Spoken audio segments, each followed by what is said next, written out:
Es un placer contar con su presencia el día de hoy en el primer foro del sector bursátil con candidatos a la presidencia de Costa Rica para el periodo 2022-2026. Les doy la más cordial bienvenida a quienes se encuentran aquí presentes y también a quienes siguen la transmisión en nuestras redes sociales. Esta es una actividad organizada por la Bolsa Nacional de Valores con el apoyo de Interclear, Central de Valores, la Cámara Costarricense de Emisores de Títulos Valores, la Cámara de Fondos de Inversión CAFI y la Cámara de Intermediarios Bursátiles y Afines CAMBolsa. En este foro tenemos el propósito de conocer de primera mano el plan de gobierno que tienen los candidatos a la presidencia del país y particularmente las propuestas económicas sobre el mercado de capitales en 3 ejes: gestión de la deuda pública y gobernanza del sector, reactivación productiva y sostenibilidad ambiental y mercados bursátiles. Nuestro primer invitado es secretario general y candidato presidencial del Partido Nueva República, señor Fabricio Alvarado Muñoz. Bienvenido, don Fabricio. Les comento que don Fabricio tiene 47 años de edad, es periodista de profesión formado en la Escuela de Ciencias de la Comunicación Colectiva de la UCR. Trabajó a lo largo de 10 años en medios de comunicación y luego se dedicó a impartir conferencias dentro y fuera del país en temas de comunicación y visión política, mientras producía y conducía programas de radio. Además, es músico. Fue diputado de la República en el periodo 2014-2018. Presidió la Comisión de la Juventud, Niñez y Adolescencia durante todo el periodo legislativo e impulsó importantes leyes para esta población. En el 2017 fue proclamado candidato presidencial y ganó la primera ronda electoral en el 2 de febrero del 2018, convirtiéndose en la sorpresa de la contienda. En el 2019 fundó su propia agrupación política bajo el nombre Nueva República, que ya suma un importante apoyo popular demostrado en las elecciones municipales del 2020.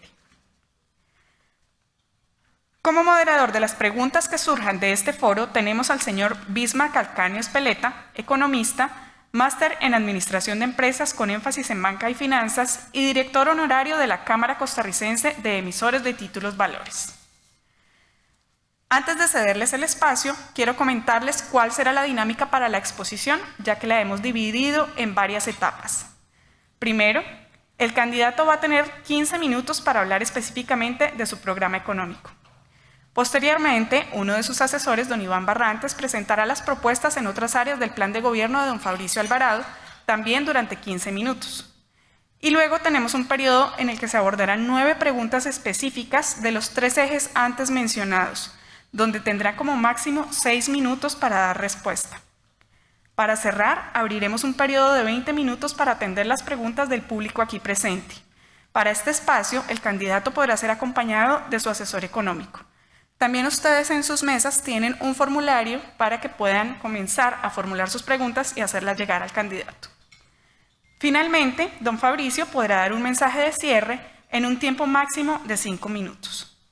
Ahora sí, los dejo con don Bismarck Calcaño para iniciar con este foro. Muy buenos días. Buenos días a todos. Vamos a iniciar este proceso, este foro. Para ello, iniciamos con la primera parte del foro, que es una presentación de don Fabricio Alvarado sobre el plan de gobierno que él tiene en temas económicos. Entonces, don Fabricio va a tener 15 minutos para exponer este tema. Don Fabricio, adelante. Vamos a ver. Muchas gracias, buenos días a todos y a todas. Gracias por estar acá, gracias a ustedes por la invitación. Realmente nos complace muchísimo estar acá porque el procedimiento, la dinámica que se ha vivido en los últimos años nos ha hecho entender que por asuntos ideológicos, lamentablemente, hay sectores, incluido el sector bursátil, que se han visto bloqueados y que se han visto imposibilitados de avanzar y crecer. Yo confío plenamente en que el resultado de las próximas elecciones nos va a llevar al Poder Ejecutivo y que desde el Poder Ejecutivo vamos a poder pues ser un Estado no controlador como lo ha sido hasta ahora, no bloqueador como ha sido hasta ahora, sino más bien facilitador y un Estado que les permita a ustedes desarrollar y juntos en realidad hacer cosas para desarrollar nuestro país y para hacerlo crecer. Tenemos claridad nosotros como Nueva República, como Partido Nueva República, que tenemos un gran reto. Creo que me iban a dar algo para poder pasarlas. ¿Sí? Ok. Tenemos un gran reto y para poder, ahí está, para poder cumplirlo, tenemos claridad de que se necesita liderazgo, se necesita transparencia, se necesita reconstruir la confianza. Perdón. Muchísimas gracias. Gracias. Vamos a ver. Con el verde, supongo, ¿verdad? Avanzo. Ok, gracias. Y necesitamos reconstruir la confianza precisamente porque, vamos a ver, esto no me está funcionando o estoy tocando lo que no es. Ahí está. Porque precisamente cuando revisamos el índice de confianza de los consumidores, vemos que del 2010 hasta el año actual ha tenido una disminución dramática, una dramática baja. Y si hablamos del 2018, en este último periodo, hasta la fecha, pues ha pasado del 45 al 38,6% y ha estado como en un sube y baja, ¿no? Cada trimestre ha tenido comportamientos también bastante dramáticos, algunos hacia la baja, lo cual nos hace entender a todos que estamos en un tiempo de inestabilidad en ese sentido. Por eso tenemos claro que la prioridad de Nueva República, vamos a ver, ahora más bien toqué algo que me hizo echar más adelante de lo que debía. Bueno, la prioridad, póngame el de atrás, por favor, el que estaba anterior. Exactamente. Tenemos claro que la prioridad de Nueva República para estas elecciones deben ser los temas económicos. Eso es lo que tenemos que hablar en los diferentes foros. Por eso nos complace mucho estar acá. Y dentro de nuestro esquema, tenemos claro que debemos primero reestructurar y reorganizar la economía de nuestro país, estabilizarla para luego despegar hacia lo que creo que todos soñamos acá, ver una economía estable, ver una economía que crezca, una economía donde todos y cada uno de los costarricenses y de los sectores puedan crecer y puedan avanzar. Vamos a ver, que lo dirija hacia allá, me están diciendo. Ok. ¿Cómo lo haremos? Bueno, tenemos una serie de propósitos y acciones que ustedes pueden ver ahí.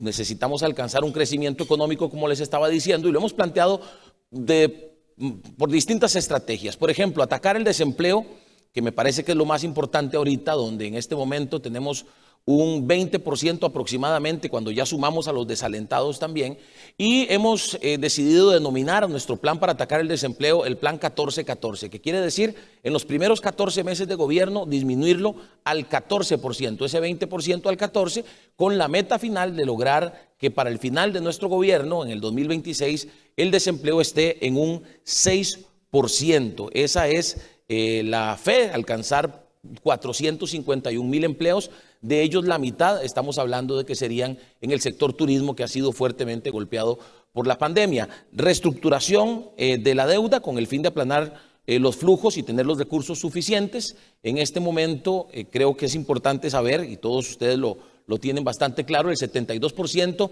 de la deuda interna está en manos de la institucionalidad pública y pues necesitamos reestructurar esa deuda tomando los que tienen vencimientos 2022-2023 y ampliarlos a 15 o 30 años por lo menos. Eso le dará, por supuesto, flujo de caja al país, como le mencionaba, y además estamos dentro de nuestro plan de gobierno teniendo como un eje fundamental la inclusión de los custodios internacionales, que facilitarán, por supuesto, el acceso de inversionistas internacionales al mercado local, que disminuirán los costos de financiamientos para los emisores locales, que desarrollará el mercado de la deuda, pues al haber más participantes, pues se dinamiza el proceso y se reduce el riesgo de concentración. De eso hemos venido hablando y eso es algo que ustedes tienen que tener claro, que para nosotros es una prioridad lograr que se incluyan los custodios internacionales, el aplicar en su totalidad la hacienda digital, que no se está haciendo en este momento y que nos permitirá una mejor recaudación fiscal, el tema de los escáneres, que es un tema que incluso hay un proyecto de ley presentado por Nueva República en la Asamblea Legislativa para que ya a través de la instalación de escáneres en aduanas, en puertos, en fronteras, tengamos la posibilidad de atacar la evasión. Hay también un beneficio en tema de seguridad, lo cual nos mejora también la imagen internacional que se ha visto golpeada y que ha habido, pues lamentablemente, opiniones negativas hacia nuestro país en temas de seguridad, precisamente a causa del crimen organizado. Traslados horizontales, que también está dentro de nuestra propuesta.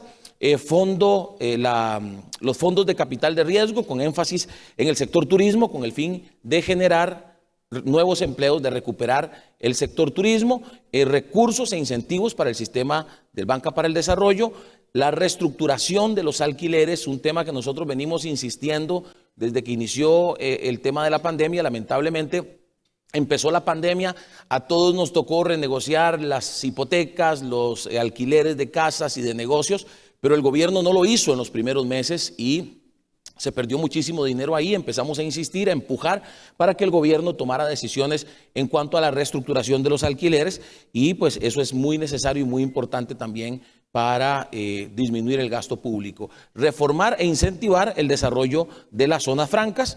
Y pues esto también es muy importante para nosotros porque en un par de ocasiones ya en este periodo se ha dado la amenaza, por decirlo así, con opiniones de diputados que han hablado de poner impuestos a las zonas francas, de crear nuevos impuestos para las zonas francas, algo que nosotros nos hemos negado rotundamente y que además, por el contrario, hemos planteado proyectos que desarrollen más zonas francas, que lleven zonas francas fuera del gran área metropolitana, incluso algunas de ellas que podrían darle empleo a personas que no necesariamente tienen una especialización, sino que la idea es generar empleo también a través de las zonas francas, dándoles todas las facilidades con un modelo, de hecho, muy interesante que estamos planteando de ciudades científicas y tecnológicas, donde la zona franca, como la conocemos, estará de la mano con la banca, con el sistema financiero nacional y también con la academia, universidades que estarán entonces preparando al talento humano para las ocupaciones del siglo XXI y para esos empleos que generan las empresas de zona franca. Aterrizando, pues vamos a tocar, por supuesto, también en el transcurso del resto de este espacio que vamos a tener, temas como la gestión de la deuda pública y gobernanza del sector, reactivación productiva y económica, mercados bursátiles y sostenibilidad ambiental, ejes en los que nosotros tenemos claro que pues debe estar la ruta de un gobierno de Nueva República que trate de y que trabaje para revertir los daños que han causado 8 años de gobierno que, como repito, por asuntos ideológicos prácticamente han tenido bloqueado al sector. Hablando de la gestión de la deuda pública y de gobernanza del sector, tenemos pues varios temas que tocar ahí. Por ejemplo, el de las plataformas y colocación de deuda pública, donde tenemos claro que el Banco Central debe retomar sus funciones asociadas a la política macroeconómica y monetaria, algo muy importante y que sé que es una preocupación de muchos de ustedes. El impulso al proyecto del Banco Interamericano de Desarrollo desde el Banco Central para la capacitación técnica para el desarrollo del mercado de capitales y pues teniendo claro también que la herramienta SIMPE es una herramienta importante de bancarización. Siempre dentro de ese primer eje de gestión de la deuda pública y gobernanza del sector está el tema de la captación de recursos, un tema en el cual la falta de transparencia en el mercado nos ha cobrado una fuerte factura. Repito, esto lo pensamos ampliar más adelante, pero siento que tenemos 15 minutos para tratar de abarcar todo el plan económico, pues hacemos como una pincelada. Y estamos en contra, usted lo puede ver ahí, de la intromisión del Banco Central en el mercado primario de valores. Eso es importante también que ustedes sepan que por ahí va nuestra línea de pensamiento. También en cuanto, y siempre hablando del eje de gestión de la deuda pública y gobernanza del sector, cuando hablamos de gobierno corporativo, es importante decirles que pues en esto hemos estado avanzando desde la participación en la comisión que permitió el ingreso de Costa Rica a la OCDE, que fue una comisión presidida por nuestro diputado Jonathan Prendas, diputado aquí presente, que pues llevó a buen término todo lo que significó el esfuerzo de trabajo, de negociación, de aprobación de proyectos de ley para que eso fuera una realidad. El reglamento sobre comportamiento o sobre gobierno corporativo, perdón, de CONACYF ha sido un avance que aún se encuentra el desarrollo y pues por supuesto la ruta que nosotros queremos seguir es en la dirección de seguir las recomendaciones de la OCDE precisamente.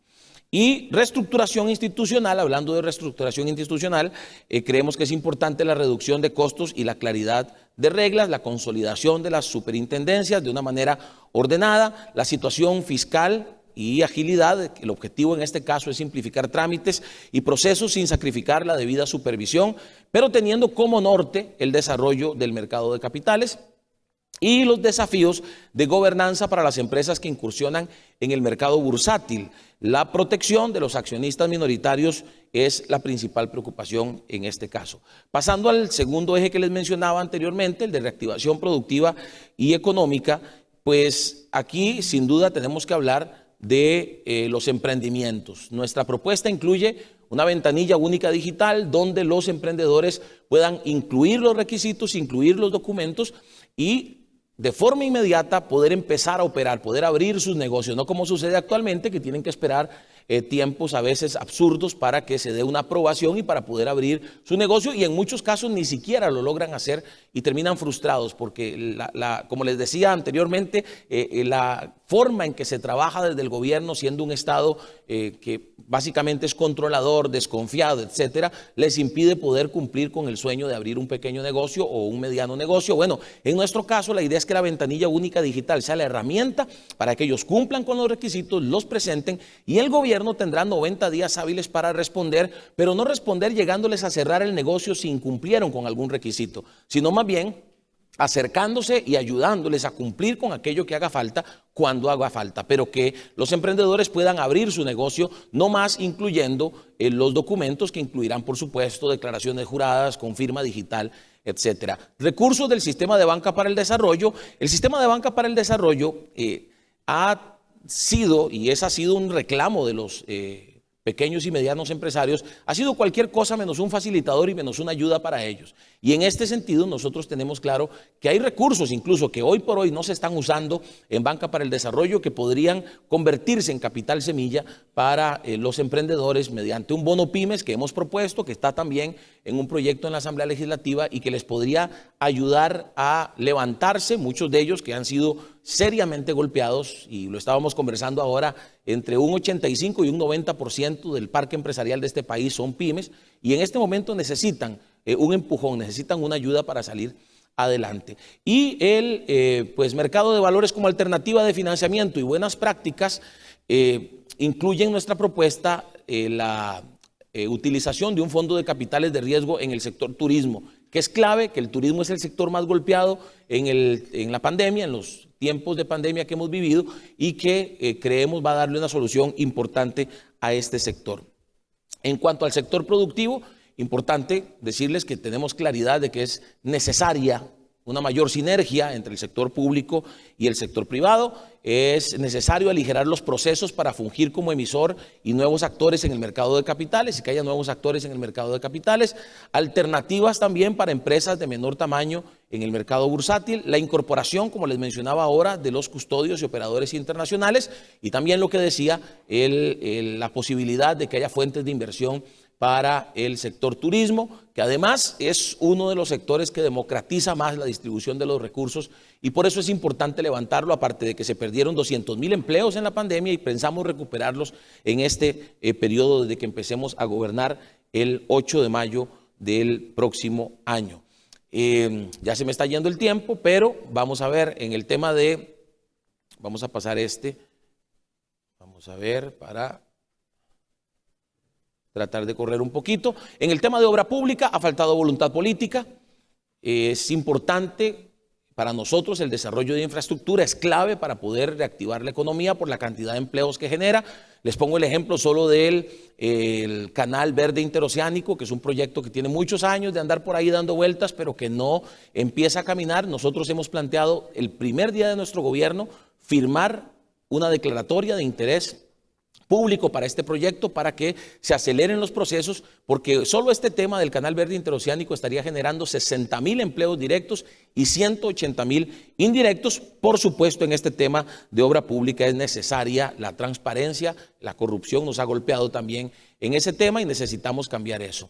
Inversión extranjera, no más impuestos ni cargas para el sector productivo, lo que hablábamos de las zonas francas, que pues nos resulta un absurdo siquiera mencionar la posibilidad de nuevos impuestos, porque lo que va a hacer eso es ahuyentar la posibilidad de inversión extranjera, reducir ese 58.3% que existe de carga tributaria y contribuciones actuales, que lo que hacen también es ahuyentar la posibilidad de que haya nueva inversión extranjera. Y pues necesariamente el mercado requiere confianza y estabilidad para facultar esa inversión extranjera. Por supuesto que aquí hay que mencionar la disminución de los costos de electricidad, la disminución de los costos de los combustibles. Hemos planteado, espero que me dé tiempo en la próxima presentación, de hablarles de nuestra propuesta en lo que tiene que ver la compra de combustibles, que haciéndolo de una manera más ordenada podría significar un rebajo importante en el precio de los combustibles, lo cual por supuesto ayudaría también muchísimo. Y vamos a ver, en el tema de sostenibilidad ambiental y mercados bursátiles, para ir cerrando, tenemos este plan de descarbonización que pues significa o que incluye monetizar y titularizar la huella de carbono para el financiamiento de las áreas de conservación costarricense, apoyar el desarrollo de centros de investigación y protección ambiental como el INVIOParque, creo que se debe recuperar el INVIOParque. Estamos estudiando el proyecto o el desarrollo del proyecto de hidrógeno con la Cámara de Comercio alemana, ya tuvimos una reunión con ellos y esta sería una posible fuente de recursos frescos para nuestro país. Además, impulsar a empresas con estas alternativas de financiamiento. Esto es un resumen, evidentemente, pues que tuve que condensar lo máximo posible, pero que espero les dé a ustedes una idea de cuál es nuestro pensamiento en cuanto a la ruta económica que tenemos que seguir. Nuestra visión es que en este momento Costa Rica necesita hacer un giro de 180 grados. Ideológicamente hemos ido caminando en la dirección contraria a la dirección correcta y creemos que todavía estamos a tiempo de rescatar el país. Por eso hemos planteado esto, que por supuesto para mediados de octubre estaremos ya pues presentando de manera más formal en lo que será nuestro plan de gobierno para el periodo 2022-2026. Muchas gracias. Muchas gracias, don Fabricio. El segundo tema que nos van a presentar es el plan de gobierno general. En este punto nos va a acompañar don Iván Barrantes, que le va a compartir la presentación con don Fabricio. Bienvenido. Gracias. Adelante. Me dijeron que tenía que usar mascarilla, así que aquí estamos. Buenos días, gracias don Fabricio. ¿Ocupas esto? Ahí me lo van a pasar. Ok, dale. Como lo vimos, este es el muy general, el plan, o los lineamientos generales del plan económico, pero ese plan económico responde a lineamientos generales de un plan de gobierno. Quisimos hacer un paréntesis en presentar un poco cuál es la lógica y la filosofía que hay detrás del plan de gobierno de Nueva República, que es un plan de gobierno elaborado de una forma muy metódica, de una forma muy profesional y con equipos programáticos dedicados. ¿Vamos? No, ahí se la pasó muy rápido, la anterior, ahí. Un plan de gobierno tiene dos componentes: el componente ideológico, que es las ideas del partido, las ideas del candidato, la parte más filosófica del asunto, y el componente que es más pragmático, que se materializa en un programa político. Uno de los grandes problemas en Costa Rica es que en los últimos años el peso de los programas, de los planes y de las ideas han estado sustentados mucho más en el tema ideológico que en el pragmatismo de las soluciones. Por eso vemos temas como lo que ocurre en el ICE, ¿verdad?, donde se ha invertido 0% en fibra óptica en el último año y medio en tiempos de pandemia, donde se han perdido 10 puntos de mercado contra operadores privados en telecomunicaciones. Vemos los problemas de Recope, vemos las barbaridades en la caja, porque con el tema vacunación, por ejemplo, donde hay un cierre total a que la empresa privada contribuya a este proceso. ¿Por qué? Porque dentro de esta construcción está privando lo ideológico antes que lo pragmático ante lo que es un plan de gobierno ejecutable y razonable.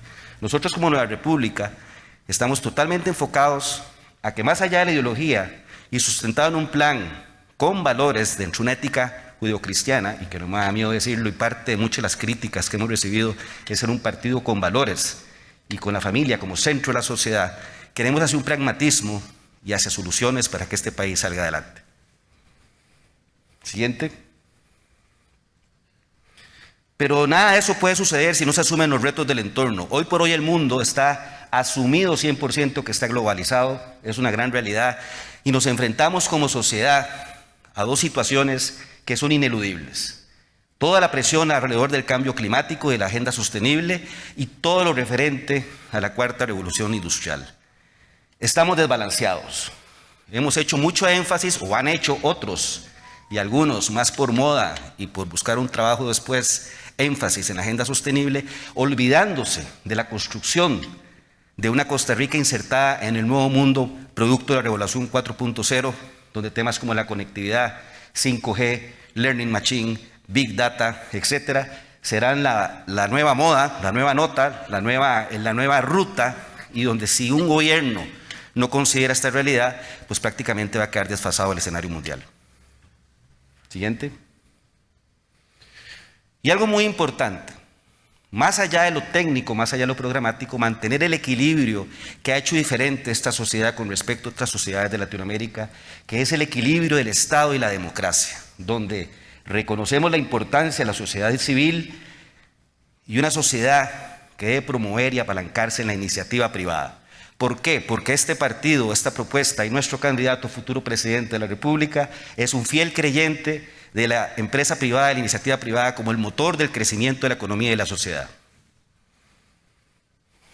Es así como esta iniciativa privada empujará, será el motor del sujeto, del libre mercado, porque creemos en el libre mercado y en la dignidad del sujeto para ahí partir hacia un Estado estratégico. Siguiente. Y de nuevo, ese Estado estratégico se construye desde los filtros, desde la normativa que parte de lo ideológico, desde lo instrumental que parte de lo técnico. No queremos caer en el excesivo tecnicismo que muchas veces y últimamente se ha querido creer que la solución es 100% economicista, lo cual no es así, ni tampoco quedarnos en lo normativo dentro de lo 100% ideológico. De nuevo, el pragmatismo, la visión estratégica, que es ahí donde la política entra a jugar, porque la política es el arte de lo posible y el arte de las grandes decisiones, es que nuestra propuesta va a jugar. Siguiente. Sobre esa lógica de construcción, que es en la que se ha trabajado, tenemos tres grandes ejes como base del plan de gobierno, o el plan programático. Yo quiero ser claro en esto, un plan de gobierno no puede estar listo a estas alturas del partido hoy, septiembre de 2021, de cara a una elección en febrero de 2022. Son lineamientos generales donde uno más o menos a nivel macro va asentando la hoja de ruta. Esos tres grandes ejes programáticos, estamos hablando de una política social donde tendrá énfasis en enfrentar lo que es la pobreza y desarrollo, asistencia social, la educación, que se ha vuelto una prioridad por el fenómeno del apagón educativo producto del mal manejo de la pandemia y los problemas de conectividad que hay en todo el sistema, la problemática del sistema de salud, y toda la problemática de vivienda, que especialmente en vivienda popular tenemos 8 años de estar prácticamente paralizados. Como política económica, ya vimos una pincelada de lo que va a ser nuestra visión, muy enfocada al mercado, sinergias con las empresas, muy apalancada en tecnología e información, política y fiscal monetaria y sobre todo la infraestructura como motor del crecimiento económico. Y algo muy importante, un Estado estratégico, no un Estado controlador. Un Estado estratégico que vuelva a redefinir la política exterior de este país, que en política exterior pasamos a ser de uno de los grandes jugadores a algo pues que no encuentro palabras para decirlo. Una política ambiental sostenible, no ecocentrista, sino en concordancia con el desarrollo económico. Seguridad ciudadana para poder volver a caminar tranquilos por las calles y poder luchar contra el narcotráfico. La política de género y definitivamente la política de la vida, porque este gobierno será pro vida.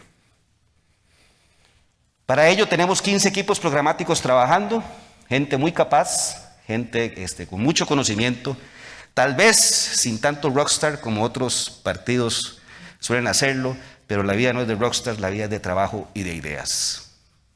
Siguiente. Entonces, 3 ejes, 15 equipos, 16 acciones estratégicas que veremos más adelante. ¿Para qué? Primero que todo, para reconstruir la confianza. Sin confianza no se puede construir absolutamente nada. Ni una empresa, ni una sociedad, ni un gobierno, ni una familia, una amistad, absolutamente nada. reactivar la economía urgentemente, ver hacia el futuro, porque este país necesita recuperar la esperanza y sobre todo volver a soñar de nuevo. ¿Cómo lo vamos a hacer? Con 14 grandes proyectos en los primeros 6 meses que ayuden a la reconstrucción de esa confianza, y esa reconstrucción, ese liderazgo vendrá de nuestro presidente, Fabricio Alvarado. Don Fabricio.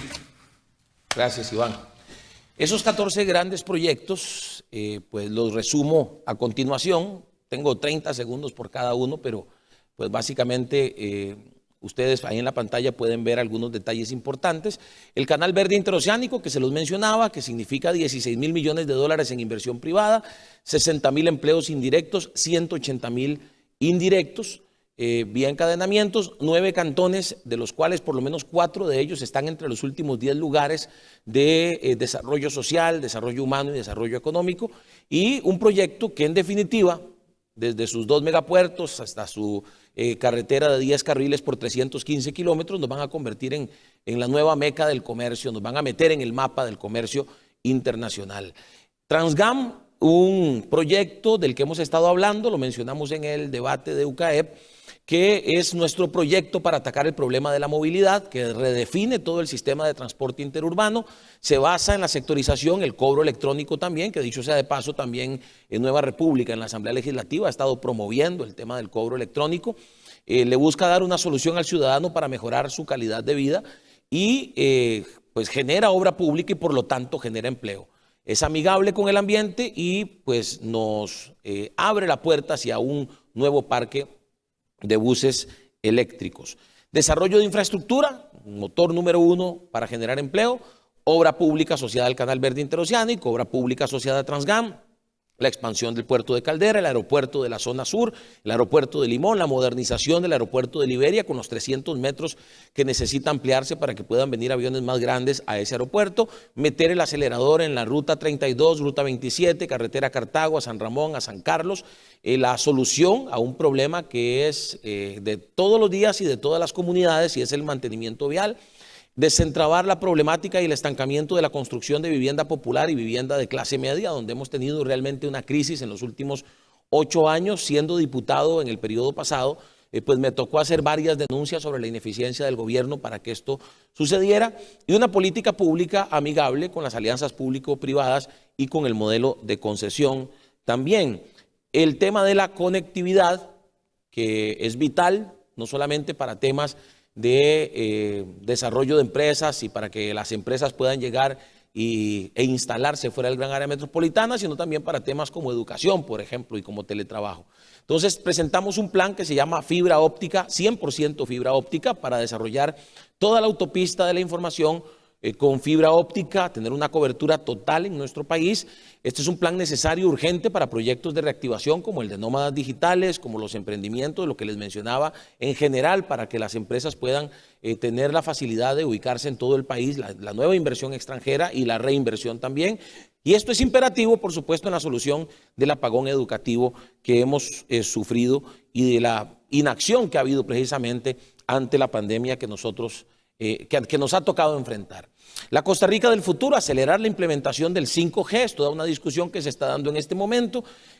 Perdonando el costarriqueñismo, estamos tirando la bola para adelante con este tema, cuando básicamente nuestra ruta debe ser clara y será clara en un gobierno de Nueva República, y es acelerar la subasta del espectro para tener la posibilidad de recaudar unos 300 millones de dólares con esta subasta, y será clave, repito una vez más, para solucionar el apagón educativo, solucionará y se aplicará directamente en temas de productividad y eficiencia en la actividad económica.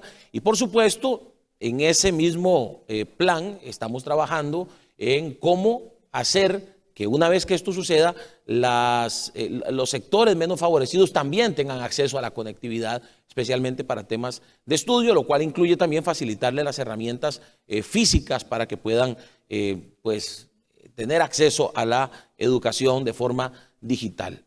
Precisamente hablando del sistema educativo, esto es prioridad nacional, es vital para mantener pues a futuro nuestra ventaja competitiva, como es la calidad del recurso humano, que pues por supuesto es clave, y ustedes lo entienden muy bien, para la atracción de inversión privada, para el asentamiento de empresas en nuestro país. Y bueno, nuestra ruta va en la línea de accionar inmediatamente las soluciones que se necesitan en este problema de conectividad. Repito, el tema del 100% fibra digital, el tema de la subasta del espectro 5G. Debemos dignificar al educador público, redefinir muchas cosas, no todo es malo, y tenemos que en ese sentido tener más bien la capacidad de que nuestros educadores empiecen a caminar en esta misma línea, de prepararse en lo tecnológico, de pues trabajar en conjunto para mejorar la educación de nuestro país, enfocarnos en las STEM, por supuesto, sin descuidar el desarrollo de la visión humanista y los valores de la sociedad. En el tema de seguridad, es importante declarar la de emergencia nacional. Hoy por hoy, lo mencionaba anteriormente, hemos sido incluso calificados negativamente y ha habido recomendaciones a turistas de otros países para que no vengan a Costa Rica por temas de seguridad, y eso no puede pasar en un país que se jacta de ser el país más feliz del mundo, ¿no? Entonces debemos enfrentar al narcotráfico decididamente, recuperar la seguridad ciudadana. Hemos identificado por lo menos 21 comunidades y posiblemente lleguen a ser más, a las cuales hay que intervenir, no solo con presencia policial, sino también con presencia de todas las instituciones para que de manera conjunta podamos atender las necesidades, que por supuesto hay necesidades económicas, que por supuesto hay necesidades de seguridad, y entonces en conjunto las instituciones pueden sí identificar a quienes están delinquiendo, llevarlos a dar cuentas a la justicia, pero a la vez atender a las familias que quedan desprotegidas cuando se quedan sin la provisión, que lamentablemente es una provisión que ha venido de actividades ilegales en muchos de los casos, y eso incluye también, por supuesto, dignificar el trabajo de los entes de seguridad, donde echemos completamente afuera la corrupción. En materia de comercio exterior, Costa Rica inserta en el mundo. Ahí ustedes pueden ver en pantalla algunas de las propuestas que hacemos, un apoyo a la Alianza del Pacífico, que se ha visto también por temas ideológicos entrabado en los últimos 2 gobiernos, explotar el TLC con China, pues hemos tenido resultados muy pobres hasta la fecha, y continuar desarrollando y fortaleciendo el régimen de zonas francas. Como les decía anteriormente, esto implica no apoyar ninguna ocurrencia de nuevos impuestos y pues apoyar todo lo posible el crecimiento de las zonas francas. Vamos a ver, y el tema de la reactivación del turismo, algo importantísimo que también se ha visto muy afectado en este tiempo de pandemia. Nuestro objetivo es lograr en el primer semestre del 2023 los niveles que estaban en el 2019, los niveles que teníamos, y de ahí despegar con crecimientos importantes, recuperar esos 200,000 empleos que perdió el sector, continuar fortaleciendo el turismo familiar, buscar el incremento del gasto promedio actual per cápita, que es de aproximadamente $1,319, y pues también un régimen especial para incentivar la recuperación del sector turismo. También, ya casi cierro, volvamos a la tierra 4.0, le hemos llamado a esta parte porque básicamente es la explotación de recursos naturales en sostenibilidad con el medio ambiente. Eso sí, hay un proyecto presentado también por Nueva República, por el diputado Jonathan Prendas, que tiene que ver con la titularización de la exploración y posible explotación de los recursos naturales, lo cual, por supuesto, traería muchísimos recursos económicos que serían destinados al pago de deuda. Si antes la tierra nos generaba recursos del agro, ahora podemos aspirar a las riquezas de nuestro subsuelo, explotación de minerales, de gas natural, factibilidad de explotación petrolera. La viabilidad la definirá, por supuesto, el mercado, y se trabajará en estricta coordinación con el Colegio de Geólogos de Costa Rica como máxima autoridad técnica, que de hecho tenemos reuniones en estos días con ellos para conversar de estos temas. Cuando hablamos de medio ambiente, pues debemos fortalecer la política de parques nacionales, más recursos, más contenido presupuestario, recuperar el Inbioparque, como les hablaba anteriormente, desarrollar más capacidades y evaluar modelos de todo el personal de parques nacionales, dignificar esa ocupación. Mucho se ha hablado del tema, pero poco se ha hecho, y pues en esto también estaríamos apoyando fuertemente el sector turismo, ¿no? Problemática de la contaminación de ríos y mares, hay que atenderla y darle una mayor supervisión y sanción a empresas infractoras y con malas prácticas en estos temas de medio ambiente. El consumo como motor de la recuperación, bueno, ahí ustedes tienen los datos, el 65% del PIB se genera del consumo de los hogares. Nosotros hemos propuesto rebajar el IVA del 13 al 9%, somos el único partido, de hecho, que ha presentado una propuesta de este tipo. Pues creo que traería mucho dinamismo a la economía. Lo hemos dicho, lamentablemente, en los meses que el gobierno pudo haberlo convocado, por lo menos para que avanzara en la corriente legislativa no lo convocó, ni siquiera nos respondieron una carta que le enviamos al gobierno. La única respuesta fue: vamos a enviar la carta. Era una carta que tenía 6 propuestas económicas de reactivación económica. Ellos nos han hecho las mismas que le han hecho a ustedes y que le han hecho a muchos sectores en el transcurso de estos años, y es pues mandarnos una cartita de acuse de recibo diciéndonos: vamos a llevarlo al Ministerio de Hacienda, vamos a presentarle esta carta al Ministerio de Planificación y después les respondemos a ver qué piensan ahí. Pues estamos esperando la respuesta todavía. No más restricciones, no más bloqueos, sino más horas comercio, significa más acciones o más ocasiones de consumo y por ende mayores ventas, incentivar la economía naranja también, que pues eso implica menos tramitología y menos impuestos para esta industria. Y recuperar la confianza de la ciudadanía es importante. Les hablaba de cómo los índices de confianza del consumidor han ido bajando, y pues aquí están algunas de las acciones que nosotros creemos son importantes, donde pues hablamos de la relación con la prensa, hablamos de la empresa privada como un socio, no como un enemigo, como un aliado más bien, el movimiento social y sindical, que también pues deben estar en la mesa de negociación, ya no más satanizarlos, no fomentar ese enfrentamiento perverso entre lo público y lo privado, que es algo que ha ido creciendo y que a veces es dentro de las mismas entidades de gobierno que lamentablemente se ha impulsado, y la transparencia genuina, ¿verdad? La transparencia, que yo creo que es algo que está reclamando la ciudadanía en la actualidad. El poder de lo simple, no más diagnósticos, y estamos ya suficientemente diagnosticados como país.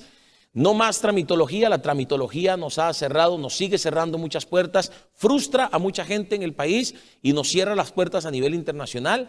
Debemos acelerar el proyecto de Hacienda Digital, acelerar que todo el sector público utilice el sistema SICOP, ir hacia el gobierno digital, lo que significa un gobierno abierto y simplificación de trámites, y tomar decisiones, voluntad política, como les mencionaba. Me pasé un poquito, pero era necesario por lo menos darles la pincelada de estas ideas principales de nuestro plan general, que, repito, será presentado de forma oficial y de manera formal a mediados del mes de octubre, si Dios lo permite. Muchas gracias.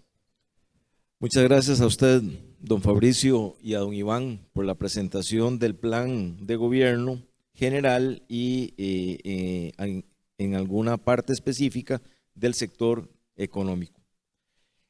Vamos a pasar a una parte de preguntas dirigidas sobre temas del mercado de capitales.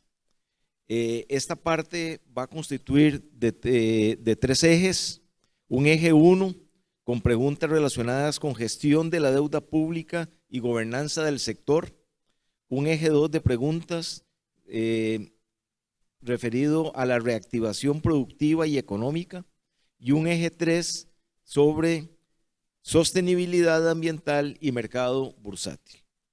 Entonces, vamos a iniciar con las preguntas del eje 1, para lo cual en cada pregunta don Fabricio va a contar con 6 minutos para responder a cada una de estas preguntas.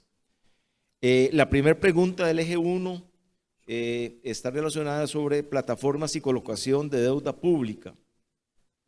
El Banco Central ha desarrollado servicios mediante el Sistema Nacional de Pagos Electrónicos SIMPE para la negociación de valores, donde se procesan y liquidan transacciones que involucran valores de deuda pública anotados en cuenta. ¿Qué medidas tomaría en un eventual gobierno suyo para que las potestades de las cuales se ha revestido el Banco Central para organizar mercados y establecer plataformas de negociación que tengan los mismos tratamientos a la regulación de SUGEVAL? ¿Impulsaría el desarrollo de estos servicios brindados por el Banco Central? Adelante. Gracias. Bien, este tema pasa por varios puntos. El primero lo mencioné en la presentación del plan económico, y es que para nosotros el Banco Central debe retomar sus funciones asociadas a la política macroeconómica monetaria, como control de inflación, control de reservas, proveedor al sistema financiero, etcétera. Para nosotros el Banco Central debe regresar entonces a sus bases de trabajo, que son básicamente, repito, políticas monetarias, y aunque debe ayudar a una mejor y eficiente labor de todo el sistema financiero, Los entes reguladores son los encargados de llevar adelante la tarea de regular y supervisar la negociación de valores en el mercado. Porque, a ver, reconocemos la capacidad técnica del Banco Central, pero su labor debe ser la de colaborar y crear mecanismos de rapidez. No debe ser parte de la negociación, lo tenemos clarísimo. Esto puede terminar siendo contraproducente y hasta poco transparente para los actores. Ahí crea una opacidad que me parece, pues, no da un buen ambiente para todos los procesos. Por otra parte, mencionaba también el impulso al proyecto del BID, desde el Banco Central, para la capacitación técnica o para el desarrollo del mercado de capitales. El Fondo Monetario Internacional ha señalado que la estabilidad de precios debe ser el objetivo principal o primordial de la política monetaria a mediano plazo. Y pues por otro lado, hemos también dirigido, lo dije también en otra de las presentaciones anteriormente, que las recomendaciones de la OCDE son la ruta que nosotros estamos siguiendo, siendo que además hemos sido partícipes activos en todo el proceso que se dio. Entonces, ¿cuáles son en este caso las recomendaciones de la OCDE? Bueno, acometen a la búsqueda de la independencia política del Banco Central, de manera que se mantenga en los criterios técnicos. Esa es nuestra posición. Debe el Banco Central mantenerse en esos criterios técnicos. A ver, debemos ser claros en que existen elementos de generación de empleo, otros elementos que corresponden al Poder Ejecutivo, no al Banco Central, pues genera distorsión que el Banco Central se meta en estas lides, digámoslo así. De manera que sus funciones deben propiciar o deben concentrarse en propiciar un ambiente de política monetaria que ayude al equilibrio y por ende al bienestar de los actores económicos. Las decisiones políticas, repito, corresponden al gobierno y el Banco Central debe ser el ente técnico, no apartarse de ese rol. Por eso, desde la Asamblea Legislativa, en la Comisión Especial OCDE precisamente, se reforma la ley orgánica del Banco Central para evitar la intromisión del Ministerio de Hacienda con su voto en la Junta Directiva y evitar que el presidente del Banco Central se pueda remover por criterios políticos. Y aquí voy a leer precisamente y de forma textual lo que señala la OCDE y dice: en materia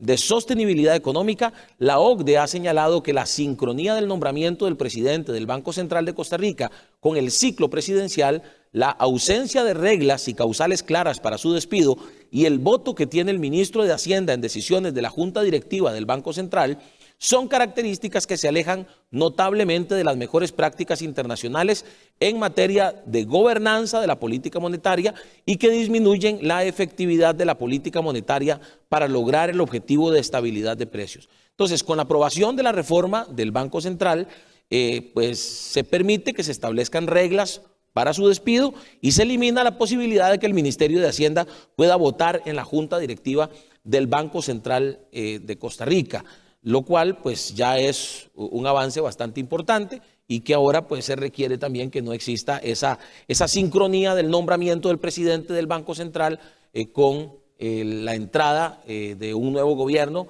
precisamente para alejarlo también de temas políticos y que se concentre en lo técnico. Y otro elemento más para esta respuesta, para terminar, es que consideramos a SIMPE una herramienta importante de bancarización. SIMPE es una herramienta que ha permitido dinamizar la economía, una herramienta que ha permitido bancarizar a amplios sectores asociados a las familias, pequeños y medianos empresarios. Nos parece importante desde la óptica de su eficiencia como herramienta transaccional que además promueve la bancarización. Debe mantenerse, consideramos que debe continuarse trabajando con SIMPE, pero dentro de los parámetros de ayuda a los mercados y no convertirse en uno en sí. En otras palabras, para el tema de valores es donde no estamos de acuerdo en que se utilice tal cual se planteaba además en la pregunta. Entonces, nuestra apuesta se concentra también en la búsqueda de desarrollar aún más el mercado de capitales y las facilitaciones para los actores de este sector. Esa sería la respuesta. Muchas gracias. La segunda pregunta dentro de este eje 1 de gestión pública y gobernanza del sector se refiere a la captación de recursos y dice: el tesoro directo es un mecanismo de colocación de títulos en el mercado primario de valores con operaciones bilaterales realizadas entre participantes y el Ministerio de Hacienda, que se realizan a través de la plataforma SIMPE del Banco Central. Este mecanismo de captación de recursos por parte del Ministerio de Hacienda ha provocado una participación desordenada y poco transparente, dando como resultado falta de liquidez y una potencial afectación en la formación de precios. En términos de la gestión de la colocación de recursos, ¿cuál sería la posición de su gobierno sobre este tema?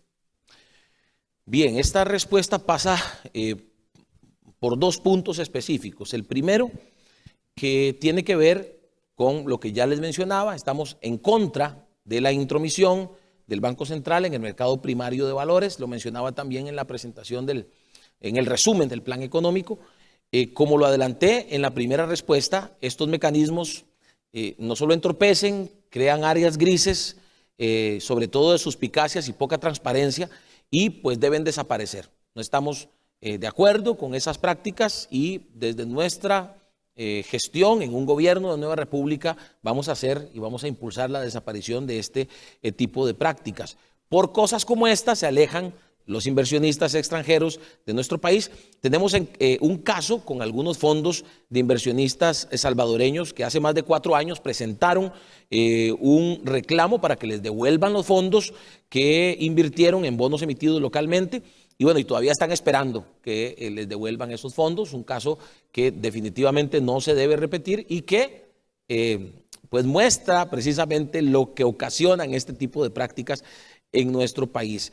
Tenemos que ordenar la casa para traer nuevos actores al mercado de seguridad y eficiencia. Según la OCDE, el Ministerio de Hacienda y el Banco Central en nuestro país combinados representan aproximadamente el 85% del mercado total de bonos. En otras palabras, el mercado de bonos corporativos es pequeño, relativamente pequeño.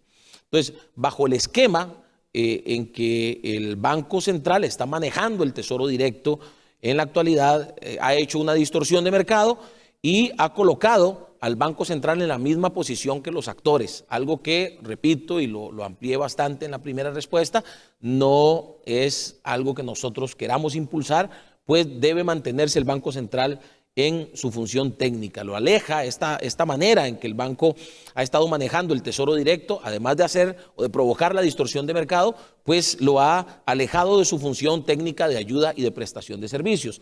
Y el otro punto sobre este tema de captación de recursos es el tema de la transparencia, que se une con lo que acabo de decir.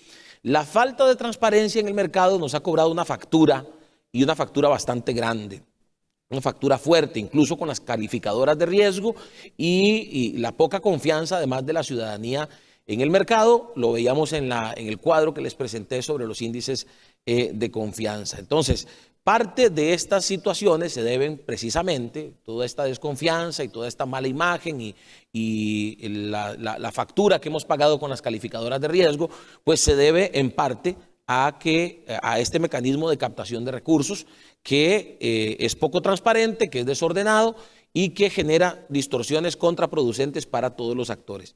Nuestra postura es hacia el crecimiento del mercado, hacia la competencia, la transparencia, hacia la rendición de cuentas. Y particularmente presentamos una iniciativa de ley para dar a conocer el endeudamiento del sector financiero, tanto el público como el privado. Esa es otra de las iniciativas de ley que además demuestran que Nueva República ha estado enfocada en estos temas económicos. Desde el liderazgo del diputado Jonathan Prendas, uno de los 6 diputados de la fracción de Nueva República, con el acompañamiento, y ya más adelante estará conmigo acá mismo nuestro coordinador del equipo económico para este periodo electoral, que es el señor Juan Manuel Tirado. Se ha estado trabajando en las diferentes propuestas. En algún momento nosotros presentamos 11 propuestas en un plan que se llamó Costa Rica Puede, más o menos en mayo del año pasado. Luego hicimos, como lo mencionaba ahora, una carta abierta al presidente de la República, carta que se publicó, que se dio a conocer, hicimos videos, hicimos comunicados para darle a conocer a los costarricenses 6 propuestas de reactivación económica y precisamente es importante para nosotros que ustedes sepan que ese es nuestro enfoque y en eso estamos trabajando para que nuestro país avance. Entonces, repito, presentamos esta iniciativa de ley para conocer el endeudamiento del sector financiero y no financiero público, más bien. Y sumado a lo anterior, promoveremos que se elimine la posibilidad de que el Banco Central pueda comprar bonos en el mercado secundario. Muchísimas gracias. Una tercera pregunta dentro de este eje 1 se refiere a gobierno corporativo. La integración actual del CONACYF tiene actores con diferentes sombreros e intereses, ya que son emisores, toman decisiones para regular el mercado y por ende a sus competidores y organizan plataformas transaccionales. ¿Qué opinión le merece esta situación y cómo se podría tener una adecuada administración de los conflictos de interés? ¿Impulsaría su gobierno una reforma legal e institucional para mejorar el gobierno corporativo del sector? Bueno, en esta línea tengo que volver a mencionar el liderazgo, porque no solamente fuimos parte de la Comisión OCDE, sino que fue liderada esta comisión y ha sido liderada por el diputado Jonathan Prendas. Entonces, nuestro ingreso a la OCDE nos permite avanzar con reglas claras hacia mejores gobiernos corporativos que disminuyan y, de ser posible, eliminen los conflictos de interés que se han gestado en los últimos años, que se mencionan en esta pregunta. Es importante que la CONACYF, o que el CONACYF, más bien, tenga formación técnica de sus directores, que se aleje de prácticas que pueden reñir con la ética y la razonabilidad en el manejo del mercado. Eso lo tenemos claro y esa es la ruta que nosotros queremos seguir. Precisamente que el CONACYF se aleje de esos conflictos de interés. El reglamento sobre gobierno corporativo de CONACYF ha sido un avance que aún se encuentra en desarrollo y leo las recomendaciones de la OCDE en ese sentido. Según el informe de la OCDE, Gobierno Corporativo en Costa Rica 2020, las juntas directivas deben actuar bajo su responsabilidad según las mejores prácticas para garantizar un entorno de control efectivo, incluso uno que monitoree y gestione los riesgos asociados con los conflictos de interés y la corrupción. El establecer comités de auditoría puede ayudar en este sentido. Vuelvo a decir, la ruta que nosotros hemos planteado en todos estos temas siempre irá en línea a la recomendación o a las recomendaciones que haga la OCDE, siendo que pues nuestro interés siempre fue, desde que esta comisión abrió, no solamente de ser parte, sino de liderar el proceso para que fuera de la manera más sana y para que nos lleve a convertirnos en un país líder entre los miembros de la OCDE y que incluso sea un país, el nuestro, que impulse y motive a otros. De hecho, ya en este momento existen delegaciones diplomáticas que se han acercado al despacho del diputado Prendas para pues pedirle consejo y conocer cómo fue el proceso que se lideró en la Asamblea Legislativa para accesar a la OCDE. Países que hoy, Ecuador, por ejemplo, con quien se reunió Jonathan en estos días, es uno de los interesados, y eso quiere decir que hemos hecho las cosas bien y que pues la ruta que hemos tomado de atender las recomendaciones de la OCDE y tratar de caminar en la ruta de esas recomendaciones es lo correcto. Entonces, desde nuestra óptica, continúan importantes desafíos para ajustarnos a esas recomendaciones de la OCDE en cuanto a la disminución de los conflictos de interés, el control efectivo y la implementación completa de las normas internacionales de información financiera, las NIF, que pues también en esa línea hemos estado no solamente trabajando en nuestra propuesta de gobierno, sino reclamando a las instituciones y reclamando al gobierno la no aplicación de estas normas. Muchas gracias. Y la última pregunta de este eje 1 sobre reestructuración institucional dice lo siguiente: en anteriores administraciones se ha planteado la reestructuración institucional y regulatoria del sistema financiero y bursátil por medio de la fusión de las superintendencias, la cual genera la reducción de los gastos operativos y del presupuesto del ente regulador, y esto implica la disminución de las contribuciones de los regulados, generando mayor competitividad en el sector. ¿Cuál es su visión sobre la reestructuración institucional del sistema de supervisión del sector financiero y en particular de la fusión de las superintendencias? En la preparación y en las reuniones que hemos tenido para este foro, conversamos bastante este tema.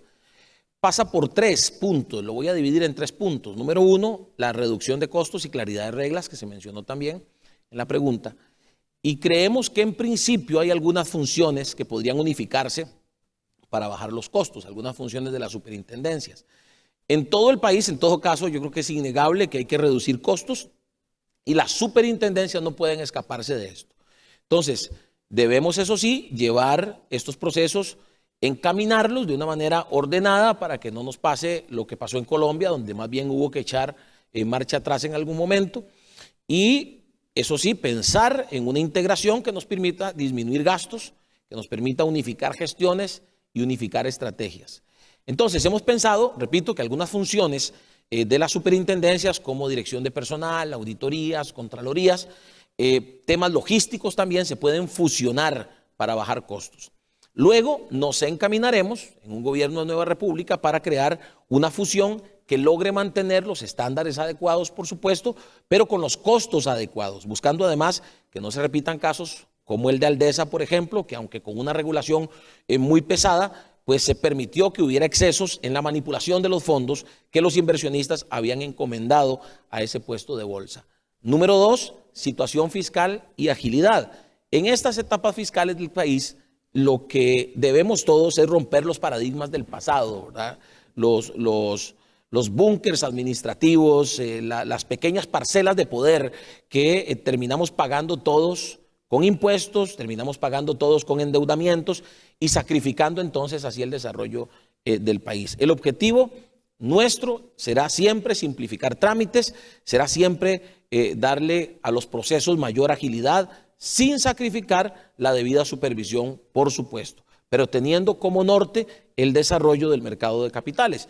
Y número 3, los desafíos de gobernanza para las empresas que incursionan en el mercado bursátil.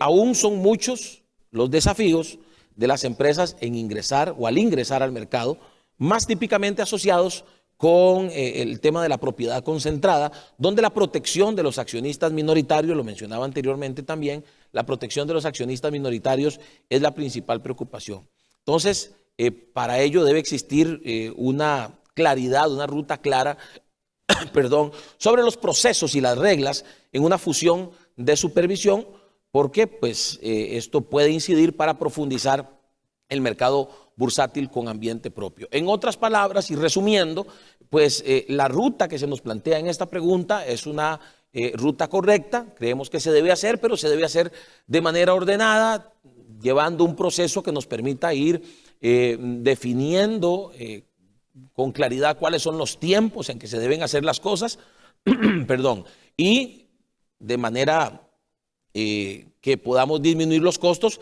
iniciando, eso sí, desde el principio con algunas pinceladas que podría ser lo que les mencionaba al principio de algunas funciones que podrían unificarse y que eso ya, sin unificar del todo, las superintendencias ya podría ayudarnos a reducir costos. Pero la ruta es esa porque creemos que con ello puede haber más beneficios si se hace, repito, de manera ordenada para que no nos pase lo mismo que en otros países. Muchas gracias. Pasamos al eje 2 de las preguntas y el eje 2 se refiere a la reactivación productiva y económica, que ya en la presentación del plan nos hablaron sobre estos temas, pero hay preguntas específicas que ahora va a poder ampliar don Fabricio. La primera pregunta de este eje 2 se refiere a los emprendimientos. ¿Cuáles propuestas tiene su programa de gobierno para alivianar la carga crediticia de los nuevos emprendedores y disminuir las restricciones que cada día establece más la banca? Tasas, garantías. En otros países, esto se acompaña de incentivos tributarios, inyección de capital, no de deuda, facilidad de trámites, entre otros. ¿Qué estrategia tendría su gobierno en materia de fomento y promoción de los emprendimientos para que este tipo de iniciativas cuenten con el mercado de capitales como una alternativa de financiamiento? Bien, ya hablé un poquito de esto, pero lo vamos a ampliar y pues también le voy a pedir en algún momento a don Juan Manuel que nos amplíe específicamente sobre el último punto que voy a tocar en esta respuesta. El informe de la encuesta Índice Global de Complejidad Corporativa del año pasado, del 2020, indica que Costa Rica es el tercer país más complejo de Centroamérica para hacer negocios. Tercer país más complejo.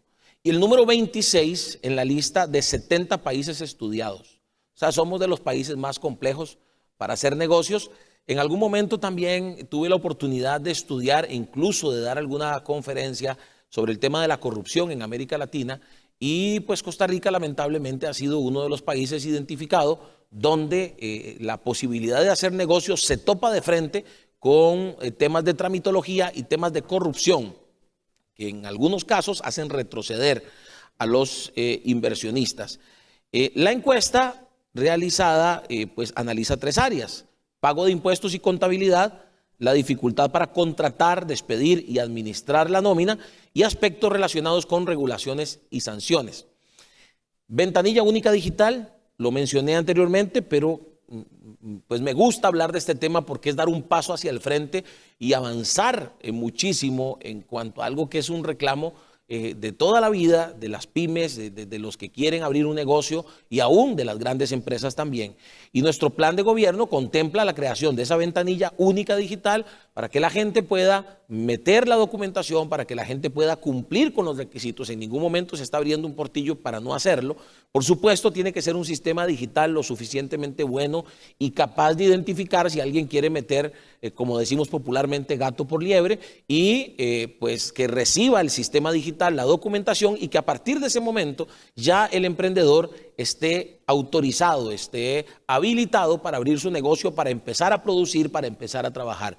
El Estado tendría 90 días para responderle, 90 días para acercarse, repito, no con las cintas para cerrarle su negocio o no con los sellos para cerrarle su negocio, sino más bien con la instrucción de que si algo le hace falta para completar los requisitos, pueda hacerlo también en un plazo determinado por la autoridad. Pero lo que necesitamos hoy urgentemente eliminar para los emprendedores es esa esquizofrenia burocrática que los hace ir de una institución a otra y que luego los devuelvan a la primera a la que fueron, para que finalmente se terminen frustrando y diciendo: prefiero no abrir el negocio a seguir en esta serie de trabas que me impiden avanzar. Los recursos del sistema de banca para el desarrollo es otro de los temas que nosotros hemos planteado en nuestro plan de gobierno, pero que no hemos esperado a hacer gobierno para empezar a trabajar, sino que desde ya se está planteando en la Asamblea Legislativa. Se presentó ya un proyecto de ley con la posibilidad, o que permitirá, que los recursos que hoy están estancados en Banca para el Desarrollo, precisamente porque no ha sido un sistema abierto para los emprendedores, les estamos hablando de más de 700 millones de dólares, 500 millones de dólares, más 200 y resto de millones de dólares en colones en el sistema de Banca para el Desarrollo, que se podrían utilizar en lo que nosotros hemos denominado bono pymes. El bono pymes es un bono de 3 millones de colones por 3 meses para emprendedores que, por supuesto, tienen que estar formales, que tienen que cumplir con ciertos requisitos, y que durante 3 meses tendrán una ayuda de 3 millones de colones para pagar alquileres, para pagar salarios, para comprar materia prima, lo cual les va a permitir, por supuesto, avanzar, les va a permitir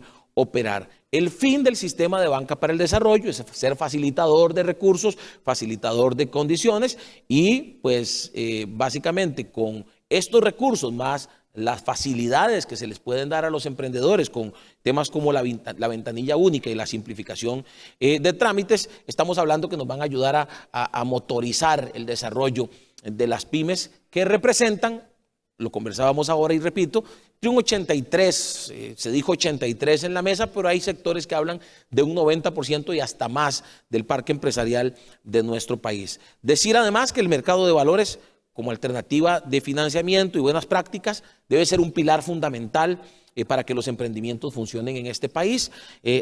Pues agrego a esto, repito, que la inclusión de las empresas en el mercado de valores promueve mejores estándares internacionales para su exposición. Es un ganar-ganar.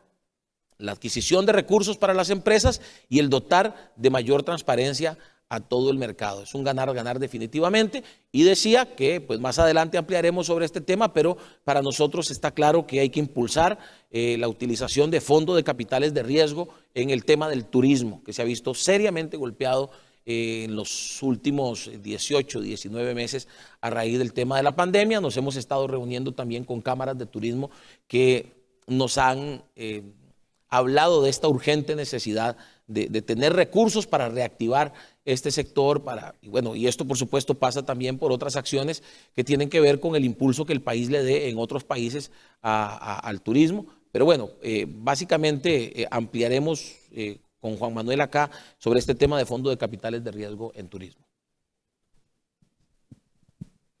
Otra de las preguntas dentro de este eje 2 se refiere al sector productivo. Cada vez más el sector productivo privado tiene una participación menor en el mercado bursátil. Dentro de su programa de gobierno, ¿existe alguna medida o propuesta para incentivar al sector productivo privado para participar en el mercado bursátil? ¿Cuáles considera son los puntos clave para promover esta participación y generar una mayor inversión de capital en el país por medio del mercado bursátil? Generar mayores sinergias entre el sector público y el sector privado. Hemos hablado de las alianzas público-privadas y lo venimos hablando desde hace un buen rato porque creemos que eso va a reactivar la economía de una manera muy importante. Entonces, debemos hacer más transparente la participación del sector privado, menos engorrosa, lo que les hablaba de la tramitología y demás. Ahí, por ejemplo, creemos que la generación distribuida en materia de energía eléctrica, generación de energías alternativas, las alianzas público-privadas otra vez, los apoyos para desarrollo de infraestructura de la mano del sector privado apoyado en el mercado de valores, eso sacará adelante el país. Nuestra propuesta económica va en la línea de sacar adelante el país, de que se reduzca la pobreza, que se reduzca el desempleo, y en esa línea es que estamos trabajando y por eso estas propuestas. Así las cosas, entonces debemos buscar, repito, mayores sinergias entre los sectores público y privado. De hecho, hemos presentado una propuesta de ley, otra de las propuestas de ley que hemos presentado, la mencioné anteriormente, para titularizar flujos futuros de la exploración y posible explotación de recursos naturales, lo que demuestra nuestro compromiso con el desarrollo del mercado de valores. Aligerar procesos para fungir como emisor y para que haya nuevos actores en el mercado de capitales. La concentración del mercado bursátil en lo público resta competencia y estamos claros que eso es lo que ha estado sucediendo.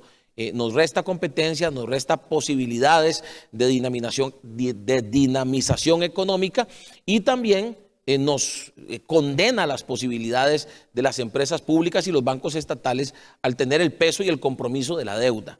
Eso es importante también. Entonces, tiene que haber alternativas para empresas de menor tamaño también en el mercado bursátil y sobre todo las empresas de turismo, que son las que menos posibilidades de garantía tienen, pero necesitan más apoyo porque fueron precisamente las más afectadas en el tiempo de pandemia.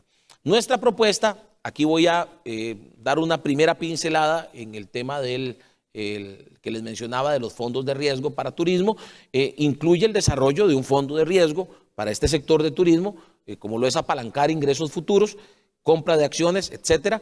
Podría inyectarse, pensamos, y hablando del plan 14-14 que les mencionaba, de generar una disminución del 20 al 14% en el desempleo, podría inyectar precisamente en esos 14 primeros meses entre 1.500 y 2.000 millones de dólares que calculamos sería ese primer tramo del proyecto en estos primeros 14 meses. Permitir que se inscriban en Sugeval fondos de capital de riesgo que pues además de contar como mínimo con 5 inversionistas, puedan invertir su cartera en valores de oferta pública inscritos en el Registro Nacional de Valores Intermediarios, valores de contenido patrimonial emitidos por empresas promovidas, valores de contenido crediticio también, convertibles o no, en acciones emitidos por empresas promovidas, activos o instrumentos financieros emitidos por empresas promovidas.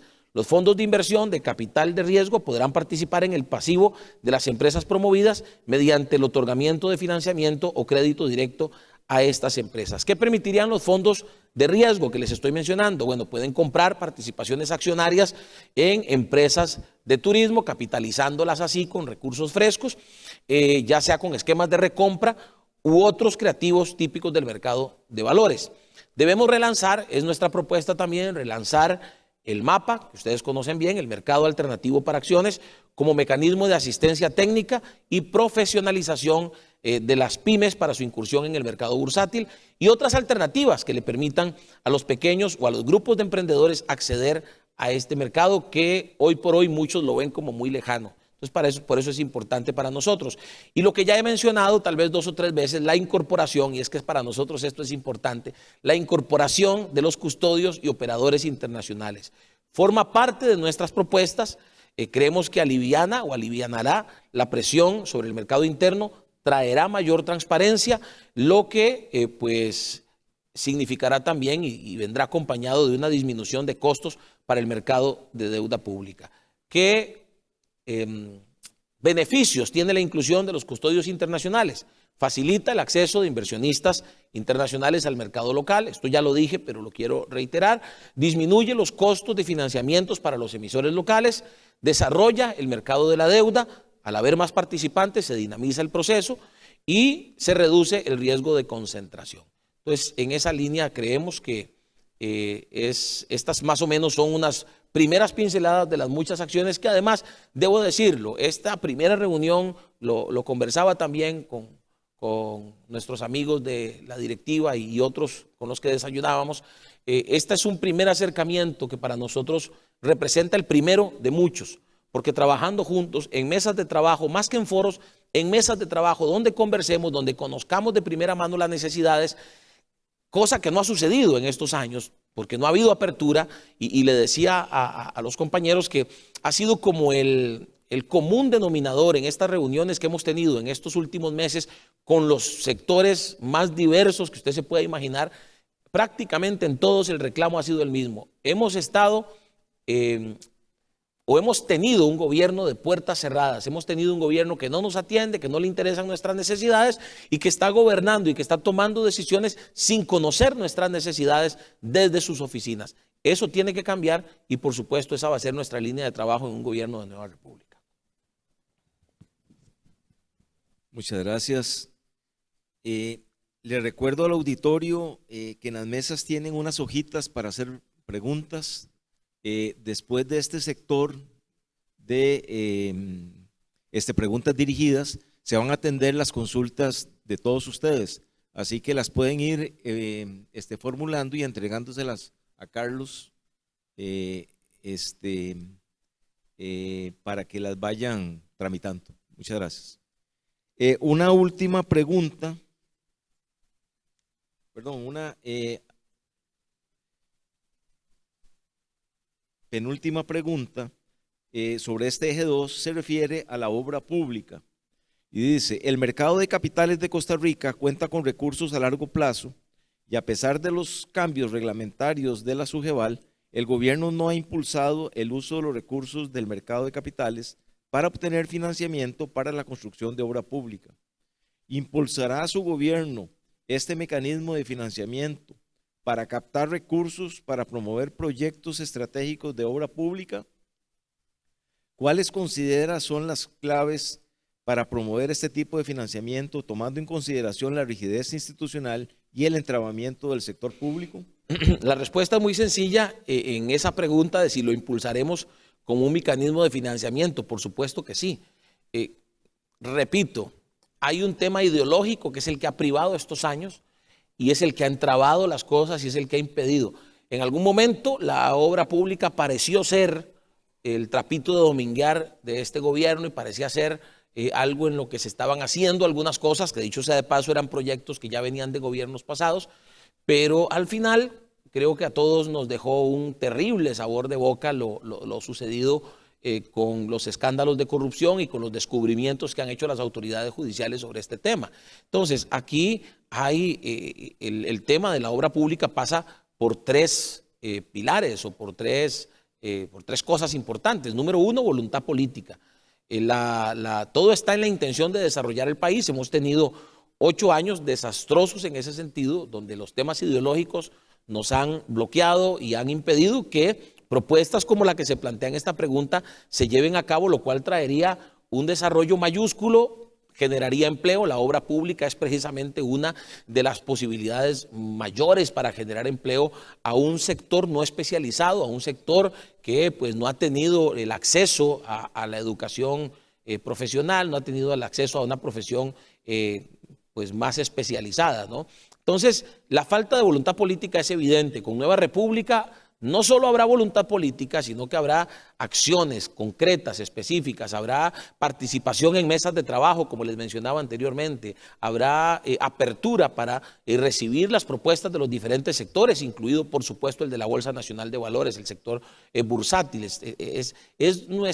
Nosotros tenemos claridad de que esto no se resuelve solo, no lo resuelve un presidente, lo resuelve un equipo, y lo resuelve un equipo que esté conformado no solo por la gente que esté en el gobierno con ese presidente, sino también con los diferentes sectores representados, sin satanizar a ninguno, y más bien tratando de generar las posibilidades, tratando de generar el ambiente, de generar y de construir el ecosistema que nos permita a todos caminar en una vía de desarrollo, en una vía de crecimiento, en una vía donde volvamos a ser el país más feliz del mundo.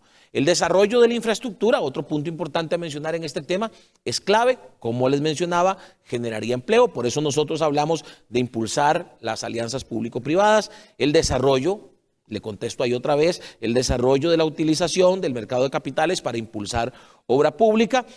Ya les hablé del Canal Verde Interoceánico, les hablé de la construcción de por lo menos 3 aeropuertos, también la expansión del aeropuerto de Liberia, esos 300 metros que les mencionaba, que hemos estado también hablando muchísimo con los especialistas para ver cómo hacemos para que esto camine rápido, para que no se nos vaya en decir hay que hacerlo, pero no lleguemos a hacerlo. No, nosotros queremos llegar a hacerlo, y la participación del mercado de capitales nos generaría un avance importantísimo, porque muchas veces precisamente en el tema de los recursos están las trabas, ¿no?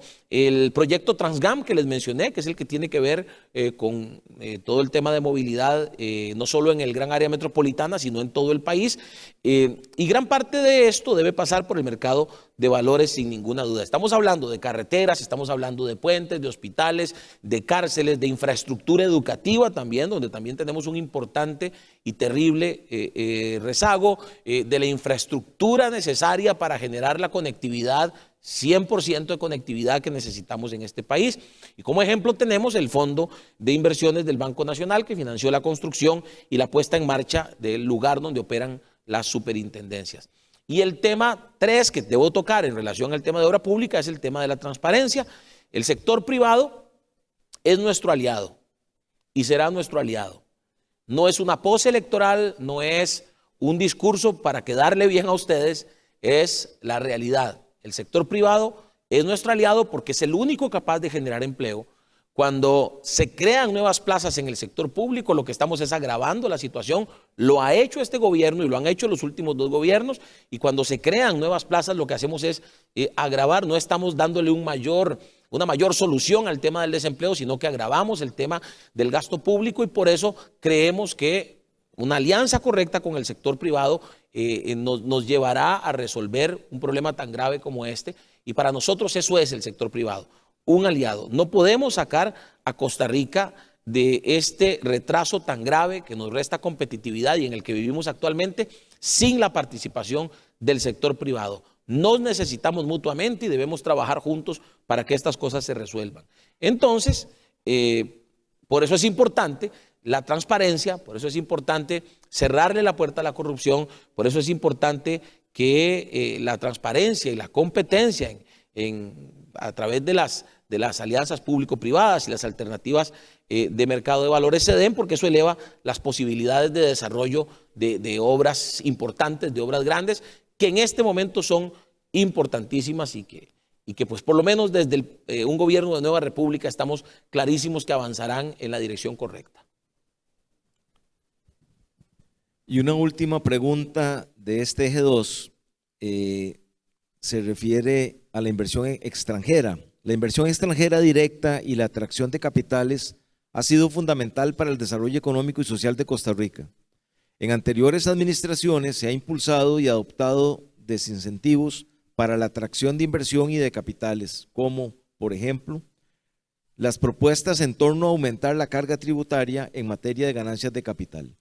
En un eventual gobierno, impulsaría reformas tendientes a modificar el impuesto de rentas de capital a inversionistas residentes o no residentes. ¿Qué acciones y políticas impulsaría su gobierno para promover la atracción de la inversión extranjera y la atracción de capitales? Bien, Debo decir, y esto realmente lo digo con un orgullo, pero orgullo del bueno, hemos sido de los partidos que hemos sido más enfáticos en este tema de los impuestos y del no más impuestos, siendo que hemos estado enfrentados a un gobierno y algunos de sus aliados en la Asamblea Legislativa que pues creen que todo se resuelve con nuevos impuestos y creen que todo se resuelve con nuevos créditos. De hecho, el único apoyo que hemos dado a créditos ha sido cuando se trata de cambiar deuda cara por deuda barata. Entonces, básicamente nuestro pensamiento en este sentido y en relación a la inversión extranjera va por la línea de no más impuestos ni cargas para el sector productivo. En nuestro gobierno lo hemos expresado así, no solo acá anteriormente, sino en diferentes foros que hemos participado, lo hemos hecho a través de redes sociales, a través de nuestros diputados en la Asamblea Legislativa. No crearemos ningún impuesto nuevo, no aumentaremos la carga tributaria a ningún sector y por eso más bien estamos creando el camino a que desde la Asamblea Legislativa se impulsen y se aprueben proyectos como el creado por CINDE, cuya primer firma es la de nuestro diputado también, Jonathan Prendas, que ha tenido un liderazgo en estos temas y por eso lo menciono tanto. Él fue el primer diputado que firmó, y eso tiene una significancia especial en materia legislativa, fue el primer diputado que firmó este proyecto de CINDE para llevar zonas francas fuera del gran área metropolitana. La rebaja de las cargas sociales también se ha impulsado desde Nueva República, especialmente tomando en cuenta que hay una desigualdad ahí entre los asalariados y los trabajadores independientes que a veces pagan el doble. Ese es un proyecto que recién se dictaminó, que tiene muy contenta a la población y debería tenernos contentos a todos porque genera también un tema de justicia que por años ha sido un pendiente de resolver y esperamos se apruebe pronto en la Asamblea Legislativa el proyecto. La rebaja del marchamo, que también ha estado ahí siendo impulsada. Hemos estado también hablando, les decía que iba a ampliar más sobre el tema de la reducción del costo de los combustibles, que se ha hablado mucho del impuesto y que por supuesto hay iniciativas para rebajar el impuesto a los combustibles, pero también, y a raíz de la intervención de Nueva República, se ha logrado que se autorice al gobierno, el gobierno podría hacerlo, que no lo haga es otra cosa, pero que el gobierno pueda comprar de manera planificada el combustible y no, por decirlo de una manera coloquial, no comprárselo al primer buque que vaya pasando y lo cual encarece el precio. Con este sistema, el gobierno comprando anticipadamente y planificadamente el combustible, podríamos ver una rebaja, escuche bien, de hasta 200 colones en el precio del combustible. Nuestro equipo económico ha estado estudiando el tema, nuestro equipo económico lo tiene clarísimo y esa sería la ruta en un gobierno de Nueva República para disminuir el precio de los combustibles, lo cual significaría un incentivo mayúsculo para la inversión extranjera, para la nueva inversión extranjera. Así estamos trabajando en todas estas propuestas que lo que pretenden es rebajar el peso, la voracidad fiscal que existe actualmente para con las empresas y para con la inversión extranjera y permitir que todos los mercados puedan desarrollarse con tranquilidad y seguridad jurídica, que eso es importantísimo también. Costa Rica tiene una tributaria o una carga tributaria excesiva que se aleja del promedio de la OCDE, dicho sea de paso, y esto nos pone como reto el manejo más eficiente de los recursos públicos y no pensar siquiera en ningún aumento de combustible, ni siquiera pensarlo. Ha habido un par de ocurrencias, una de ellas de un diputado del partido de gobierno, que dicho sea de paso es el candidato actual del partido de gobierno, sobre aumentar y sobre ponerle impuestos a las zonas francas. Nosotros nos hemos levantado en contra de eso y seguiremos estando en contra de eso. Según el Banco Mundial, lo mencioné anteriormente, Costa Rica tiene el 58,3% de lo que se llama carga tributaria y contribuciones total, que mide el porcentaje de los tributos como parte de las ganancias, por lo cual, repito, estamos entre los más altos del mundo. Este porcentaje es de los más altos del mundo. Entonces, sí, estamos dispuestos a rebajar todo aquel impuesto que esté deteniendo la atracción de inversión extranjera. Estamos claros en esto y estamos dispuestos a no solamente apoyar cualquier iniciativa, sino hasta plantearla nosotros para que se disminuya cualquier impuesto que esté siendo un obstáculo para la atracción de inversión extranjera. Está en parte de nuestras valoraciones una reforma fiscal a la baja y eso es importante porque todo el mundo piensa en subir. Nosotros, repito, y por poner un ejemplo que quizá para muchos pueda ser pequeño, pero para nosotros es muy significativo, hemos sido el único que ha planteado una disminución. Planteamos en algún momento eliminar el 1%, cuando se hizo la reforma fiscal, eliminar el 1% que se le impuso a los productos de la canasta básica. Planteamos la disminución del 13 al 9% en el IVA, y pues eso demuestra un poco cuál es nuestra línea en ese sentido. Parte de esto incluye la implementación de Hacienda Digital, que en este momento está ahí a la espera de una resolución de Sala Cuarta, de la Sala Constitucional, pero queremos la implementación de Hacienda Digital junto con los escáneres, con lo que atacamos evasión, con lo que atacamos narcotráfico, con lo que atacamos contrabando, y ello dará, por supuesto, seguridad jurídica a nuestros inversionistas, a importadores, a exportadores, dará seguridad jurídica y mejorará nuestra imagen a nivel internacional. Incluso hemos identificado la suspensión, que eso se podría hacer con solo voluntad política, eso no necesita una ley, la suspensión del cobro de al menos 30 impuestos. Y ni qué decir de la tramitología, de los precios de electricidad y combustibles, que ya expliqué en el caso de los combustibles cuál sería la ruta mientras se aprueba además alguna reforma en el tema del impuesto a los combustibles. Y bueno, el mercado requiere confianza, requiere estabilidad para facultar la inversión extranjera, y nosotros vamos a caminar en esa ruta. La última consulta en este sector de preguntas dirigidas se refiere al eje 3 y el tema es sostenibilidad ambiental y mercados bursátiles. Los mercados de capitales a nivel mundial están impulsando las inversiones en materia de sostenibilidad ligados a proyectos y objetivos ambientales como mitigación del cambio climático, el fomento de la economía circular y la promoción de buenas prácticas ambientales. El sector bursátil costarricense está realizando esfuerzos para diseñar e implementar estos instrumentos denominados valores de oferta pública temáticos. En su gobierno, ¿se impulsará el desarrollo de estos instrumentos en alianza con el sector público, el sector privado y el sector bursátil? ¿Cuáles proyectos de su gobierno en materia ambiental y de sustentabilidad podrían ser financiados con este tipo de instrumentos? Bien, empiezo desde lo general. Ya he dicho y reitero que nuestra forma de hacer política y de hacer gobierno será aliarnos con todos los sectores y trabajar en conjunto para traer las soluciones. Nunca debemos vernos como enemigos, nunca debemos vernos como, o por lo menos nunca nos van a ver a nosotros como un Estado controlador, ni un Estado que se convierta en un bloqueo para sus intereses, sino al contrario, como un Estado facilitador. Entonces, cuando hablamos, por ejemplo, de plan de descarbonización, elementos como los bonos temáticos pueden ayudar al desarrollo de acciones y proyectos concretos con metas y objetivos medibles de cara al plan de descarbonización 2018-2050.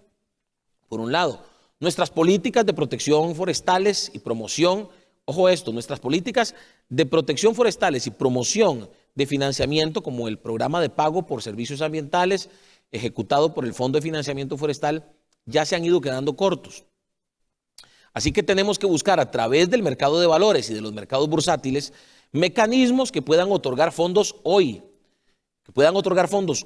de ingresos a futuro que podamos obtener por entradas a parques, por ejemplo, por el cuidado de las zonas acuíferas. Son alternativas del sector bursátil que pueden decididamente aportar con innovación y con recursos frescos. Entonces, les resumo: monetizar y titularizar la huella de carbono para el financiamiento de las áreas de conservación costarricense, apoyar el desarrollo de centros de investigación y protección ambiental como el INVIOParque, que repito, nuestra intención es recuperarlo y precisamente este sería el instrumento para poder hacerlo. Estamos estudiando también el proyecto de hidrógeno con la Cámara de Comercio alemana, y esta sería una posible también fuente de recursos frescos. Entonces, para nosotros está claro que debe impulsarse el desarrollo de estos instrumentos para todo lo que tiene que ver con sostenibilidad ambiental, debemos darle impulso a empresas con estas alternativas de financiamiento. Promoveremos las empresas STEM con una vocación de protección ambiental que puedan verse beneficiadas por estos mecanismos, con un importante soporte del Estado para su proliferación como política pública. Otro de los elementos es conjugar el desarrollo de mayor cantidad de reservas de protección privadas en conjunto con alternativas turísticas sostenibles ambiental y financieramente, lo que les mencionaba, de que este tema nosotros podemos ligarlo con el tema del turismo, en el que también tenemos toda la intención de involucrar al sector bursátil para pues, generar todavía un mayor beneficio, ¿no? Canalizar el riesgo hacia diferentes perfiles de riesgo como el emprendedurismo y la innovación, y pues nuestra propuesta también incluye el desarrollo de un fondo de riesgo, como les mencionaba anteriormente, para el sector turismo, y pues ligándolo con el tema ambiental, y específicamente con el tema de parques nacionales, creo que podría generar muchísimos beneficios para nuestro país. Entonces, en resumen, tenemos varios proyectos en materia ambiental y de sustentabilidad que pueden ser financiados con este tipo de instrumentos, y siempre nuestro gobierno y nuestras oficinas serán de puertas abiertas, pero no lo haremos todo en nuestras oficinas, sino que saldremos de nuestras oficinas para sentarnos a conversar con ustedes en mesas de trabajo para desarrollar todas estas ideas que les he planteado en este pues, corto resumen que hemos podido hacer. Gracias. Muchas gracias a usted por la respuesta a todas estas preguntas. Ahora pasamos a la parte de preguntas del auditorio. Antes quisiera invitar a don José Manuel Tirado. Juan Manuel Tirado. ¿Ah? Juan Manuel Tirado. Don Juan Manuel Tirado, para que nos acompañe aquí para responder las consultas del público. Gracias. Yumay, ¿usted nos iba a decir algo? Si estamos con... No. Ok, entonces tenemos 25 minutos para atender estas preguntas. Tenemos que cerrar a las 11 de la mañana. Entonces procedemos con las consultas. Ojalá que sean respuestas concretas para ganar un poco el tiempo. La primera pregunta dice: para tener un mercado de capitales se requiere crecimiento económico y una situación fiscal saludable. No vemos temas por el lado de la reducción del gasto. ¿Cuál es su propuesta? ¿Mantendrá la regla fiscal? Hago un pequeño resumen y lo va a ampliar Juan Manuel. No, sí, claro que tenemos propuestas desde el punto de disminución del gasto. Por ejemplo, la reestructuración de la deuda. También lo que les hablé de la reestructuración de lo que son el pago de alquileres. Hemos hablado también de un traslado horizontal en lo que es el sector público que podría generar una disminución del gasto. Y bueno, hay otras propuestas, pero en general sí estamos trabajando, por supuesto, en el tema de disminución del gasto, y por supuesto la aplicación de la regla fiscal es importante en todo el gobierno, siendo que en este gobierno lo que hemos visto es una tendencia a ir sacando a algunas instituciones, irlas sacando conforme a la conveniencia del gobierno, y pues eso evidentemente ha sido una práctica que ha generado un ambiente en otras que nosotros también podemos hacerlo. Si lo hacen ellos, pues nosotros también. Entonces, sí estamos trabajando, por supuesto, en una línea clara de disminución del gasto. Hemos planteado también lo que tiene que ver con el congelamiento de plazas dentro del sector público. Estoy hablando de plazas no esenciales, por supuesto, no estamos hablando de educadores, de policías, ni de gente del sector salud, pero sí algo que planteamos incluso desde hace varios años y le sugerimos a este gobierno hacerlo, pero no ha querido hacerlo, sino que más bien ha ampliado la cantidad de plazas. Pero nosotros hemos pensado que hay que congelar plazas de la gente que se pensiona, de la gente que por distintas razones se va del sector público. Esas plazas deben congelarse para disminuir, y por supuesto todo lo que tiene que ver con la disminución de los gastos superfluos, ¿verdad? Que pues de alguna manera sabemos que en este gobierno ocurrió, por ejemplo, en el tema de los viajes, pero ocurrió por la pandemia, porque la pandemia no dejó viajar a nadie, ¿verdad? Pero la ruta que venía el gobierno, por ejemplo, cuando hablamos de desempleo, el gobierno venía de haber empezado en un 11%, para cuando empezó la pandemia ya estaba en el 15%. Y cuando empezó la pandemia, pues ya todos sabemos lo que estaba pasando con la viajadera de los jerarcas del gobierno. Esas cosas tienen que disminuir y detenerse, y sí hemos trabajado en el tema. Juan Manuel, no sé si quieres ampliar. Además Además de la corrección del gasto, también tenemos por la vía de los ingresos algunas mejoras. Lo que decía don Fabricio, el tema del aplanamiento de la curva de la deuda, que nos va a permitir tener más recursos. Además de eso, la instalación de los escáneres. Acuérdense que por evasión tenemos más o menos una pérdida entre el 6 y el 8% del PIB. Nosotros calculamos que en los primeros 14 meses podemos reducir esa evasión por lo menos al 4, al 4,5, lo cual nos va a producir ingresos frescos. La movilidad horizontal de la cual hablaba don Fabricio también nos va a permitir tener personal en la parte de Hacienda, sobre todo en la parte recaudatoria y de cobranza, que va a mejorar la recaudación. No vamos a votar a nadie, sino a trasladarlos. Y hay algunas fusiones, igual como se habla en el caso de la superintendencia, que haremos para reducir algunos costos interministeriales donde se replican funciones y eliminaremos algunas funciones replicadas, pero esa persona se reubicará horizontalmente para mantener la planilla del Estado por lo menos por los primeros 14 meses. Eso nos va a llevar, calculamos nosotros, a un ahorro superior del 3,5% en el presupuesto del periodo, porque recordemos que nosotros vamos a tomar el gobierno con un presupuesto que se aprueba este año y sobre ese presupuesto no vamos a poder hacer ninguna rebaja muy profunda, pero sí prepararnos para una rebaja muy profunda, lo cual hemos conversado con el Banco Mundial y con el Fondo Monetario, para el presupuesto que se presentará en el 2022, que ese sí ya será hecho por nosotros, en el cual ustedes verán una rebaja sustancial en por lo menos 7 rubros del presupuesto nacional, y eso esperamos que impacte en la inversión en infraestructura y en inversión, no en gasto corriente como se ha hecho en estos 8 años. La siguiente pregunta dice, ¿cómo armonizar los principios OCDE con la flexibilidad y eficiencia que regulare la actividad productiva? El regulador introduce normas bajo principios OCDE que muchas veces tiene alto costo y poco beneficio, o que es aplicable para mercados muy grandes y diferentes al nuestro. Adelante.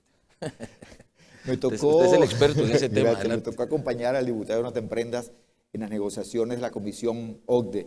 Y una de las cosas que uno aprende en ese estudio, sobre todo las conversaciones que hemos tenido con París y con los asesores que tenemos en el tema, es que las recomendaciones OCDE están dirigidas de acuerdo al país que usted tiene. Hemos sentido que algunas superintendencias que están intentando colocar algunas modificaciones para países OCDE que están por encima de nosotros en desarrollo o por debajo de nosotros en tasas impositivas y en costo de regulación. Nosotros tenemos un plan de cambio en algunas estructuras regulatorias, pasando por las leyes, por supuesto, para que esas estructuras regulatorias estén en apoyo al mercado y no estén reteniendo al mercado.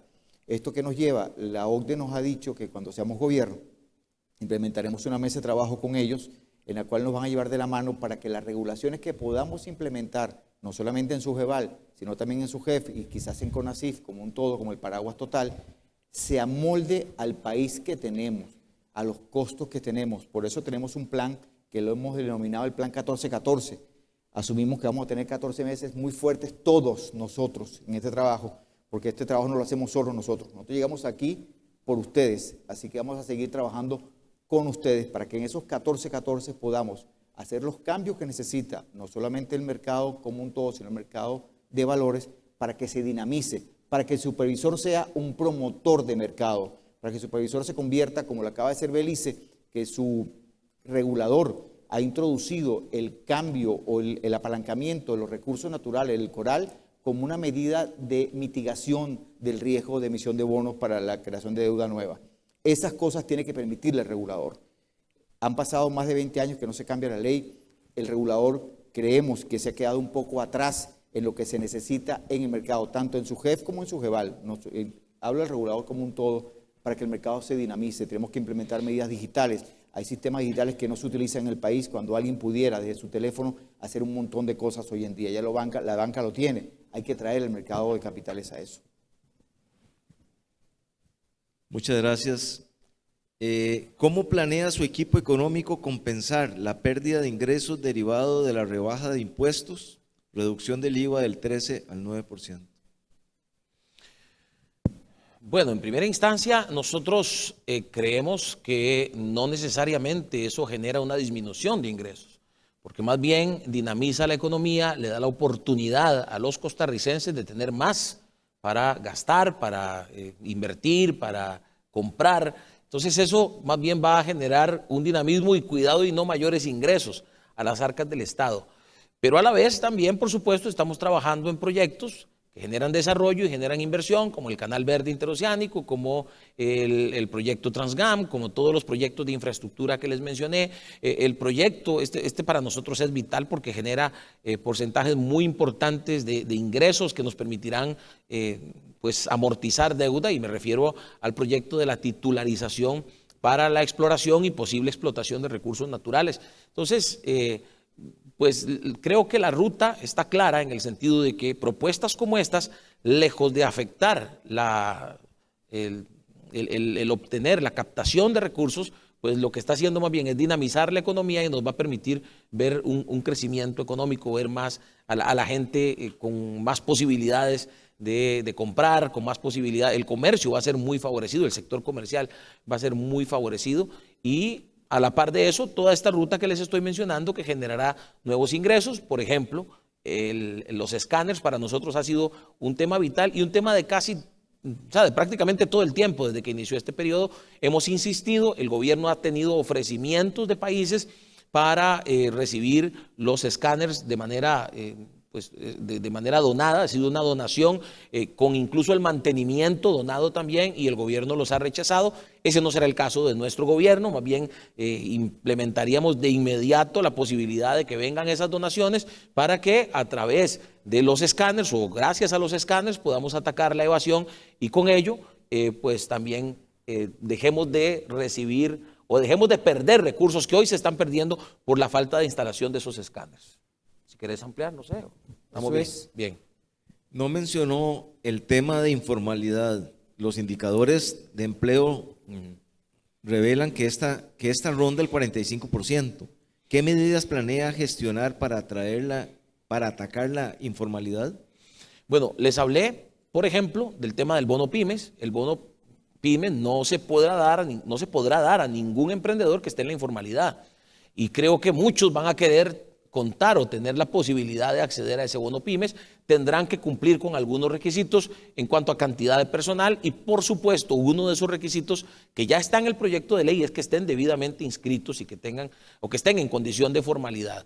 Eso me parece que va a permitir, repito, hay 500 millones de dólares en el sistema de banca para el desarrollo, más 250 millones de dólares en colones, que pues por supuesto muchos de ellos van a querer tener acceso a esos recursos y van a correr a formalizarse. Pero también debemos decir que el proyecto que está liderando el diputado Jonathan Prendas, que tiene que ver con la posibilidad de que se equilibren los porcentajes que pagan en la caja los trabajadores independientes a lo que pagan los asalariados, que pues están en un 9.5%, y los trabajadores independientes prácticamente en el doble, pues tiene como objetivo también generar las condiciones para que reduzcamos ese porcentaje que es muy alto, que es muy grande, de informalidad. Y por supuesto eso también con el tema de ventanilla única y con el tema de encadenamientos productivos pensamos atacarlo seriamente.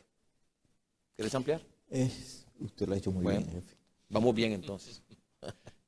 Adelante. Así es. ¿Cuáles son los planes de acción específicos que apoyarán o fomentarán el desarrollo del mercado de capitales? Adelante. Tenemos un plan que hemos estado conversando con el sector, que es la inclusión de los fondos de capital de riesgo. Eso es algo que nosotros quisiéramos llevar adelante en los primeros 14 meses. Vuelve a nuestro plan 14-14, porque queremos que el sector turismo, que es un gran empleador, sobre todo en funciones que no necesitan una alta capacitación, necesita capital, no necesita préstamos. Y creemos que los fondos de capital de riesgo son el instrumento que ya el artículo en la ley lo permite para dinamizar este sector. Además de eso, también el tema de infraestructura va a generar muchísimo empleo, pero también va a generar que necesitemos capital para hacerlo. Y el Estado como un tal no podemos seguirle endeudando para hacer infraestructura pública. Tenemos que pasar, como bien decía don Fabricio, a temas como lo que hizo el Fondo de Inversión del Banco Nacional, que financió la construcción de la torre de las superintendencias. Tenemos que ir a esos factores, lo que serían las llamadas ciudad-gobierno, los puentes y la infraestructura que el país va a necesitar tiene que venir del mercado de capitales. Tenemos que tener un amplio margen de tiempo para que esos activos luego pasen al país, pero no endeudar al país de arranque. Y esos fondos están en el mercado de capital. Ese es uno de nuestros pilares fundamentales para sacar adelante no solamente la infraestructura, sino sectores como turismo. Incluso estamos hablando de infraestructura educativa e infraestructura hospitalaria, llave en mano, que luego en las mesas de trabajo tendremos que sentarnos a verlo. Muchas gracias. La última consulta, ¿será posible conocer su equipo de gobierno en el sector económico y Hacienda? Por supuesto que sí, a su tiempo, por supuesto. Hoy tenemos acá, y déjeme echarle un poco flores a nuestro compañero Juan Manuel Tirado, al que ustedes conocen, muchos de ustedes lo conocen, que además tiene contactos muy importantes con organismos internacionales que además nos van a permitir alianzas muy importantes, por ejemplo, con el tema de los escáneres, por ejemplo, con cuerpos policiales de otros países con los que estamos trabajando, el tema de la preparación de nuestra policía, y así como muchos otros temas, Fondo Monetario Internacional, el Banco Mundial, etcétera, donde pues también es importante tener una buena relación y que haya confianza hacia el gobierno.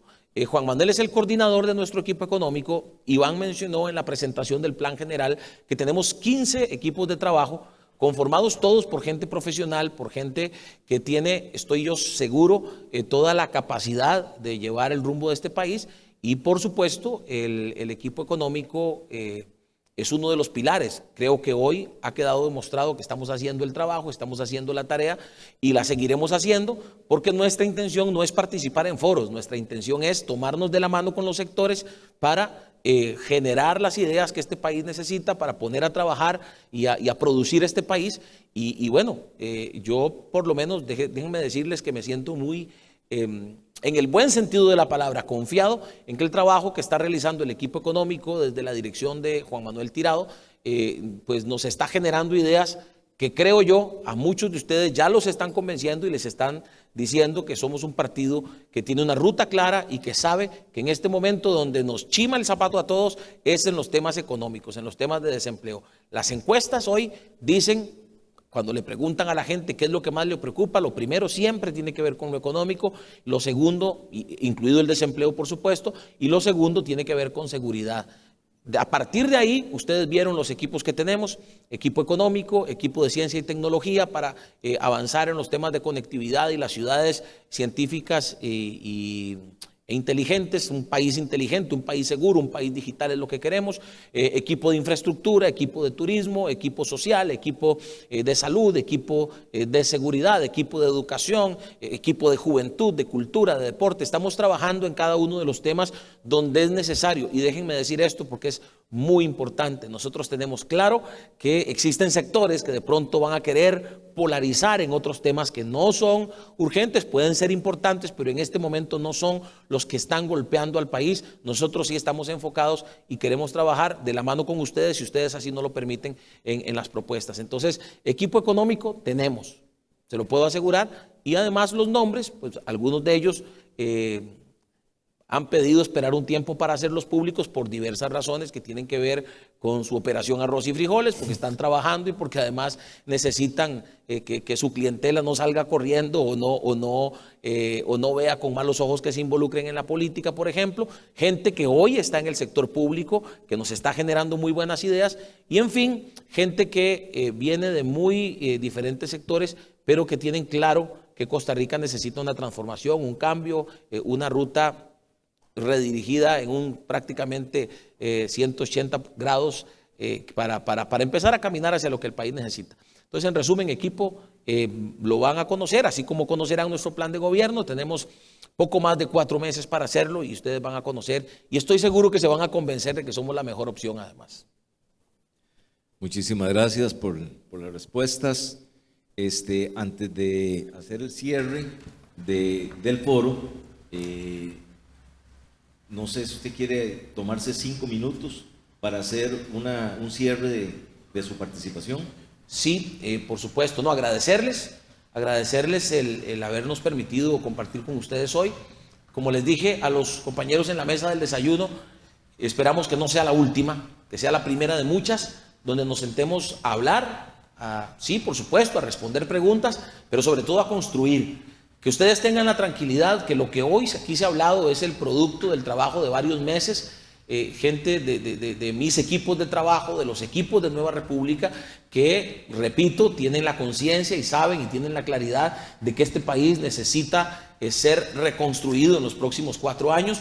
Estamos trabajando en ese sentido, por eso es que hemos sido quizá un poquito disruptivos en algunas cosas que hemos dicho en cuanto a los proyectos que hay que poner a caminar, pero es que nosotros también estamos cansados de que las puertas del gobierno estén cerradas a la gente, estén cerradas a los sectores y que no podamos ver avanzar este país. Y cuando parecía que lo estábamos viendo en algún área específica, pues aparecen casos de corrupción y aparecen cuestionamientos que hasta los tribunales de justicia terminan dando. Entonces, yo quiero que sepan que mi prioridad va a ser mantener estos canales de comunicación abiertos, ser de puertas abiertas para no solamente las ideas, sino también los cuestionamientos y las críticas. Creo que de eso se trata todo esto. Tengo claridad de que un buen gobierno no lo hace una persona, no lo hace solo un presidente, sino lo hacen los equipos. Hoy a mí me ha acompañado gente que tengo claridad de que tienen lealtad hacia este país, que aman a este país, y en esa línea vamos a seguir trabajando. El sector bursátil para nosotros es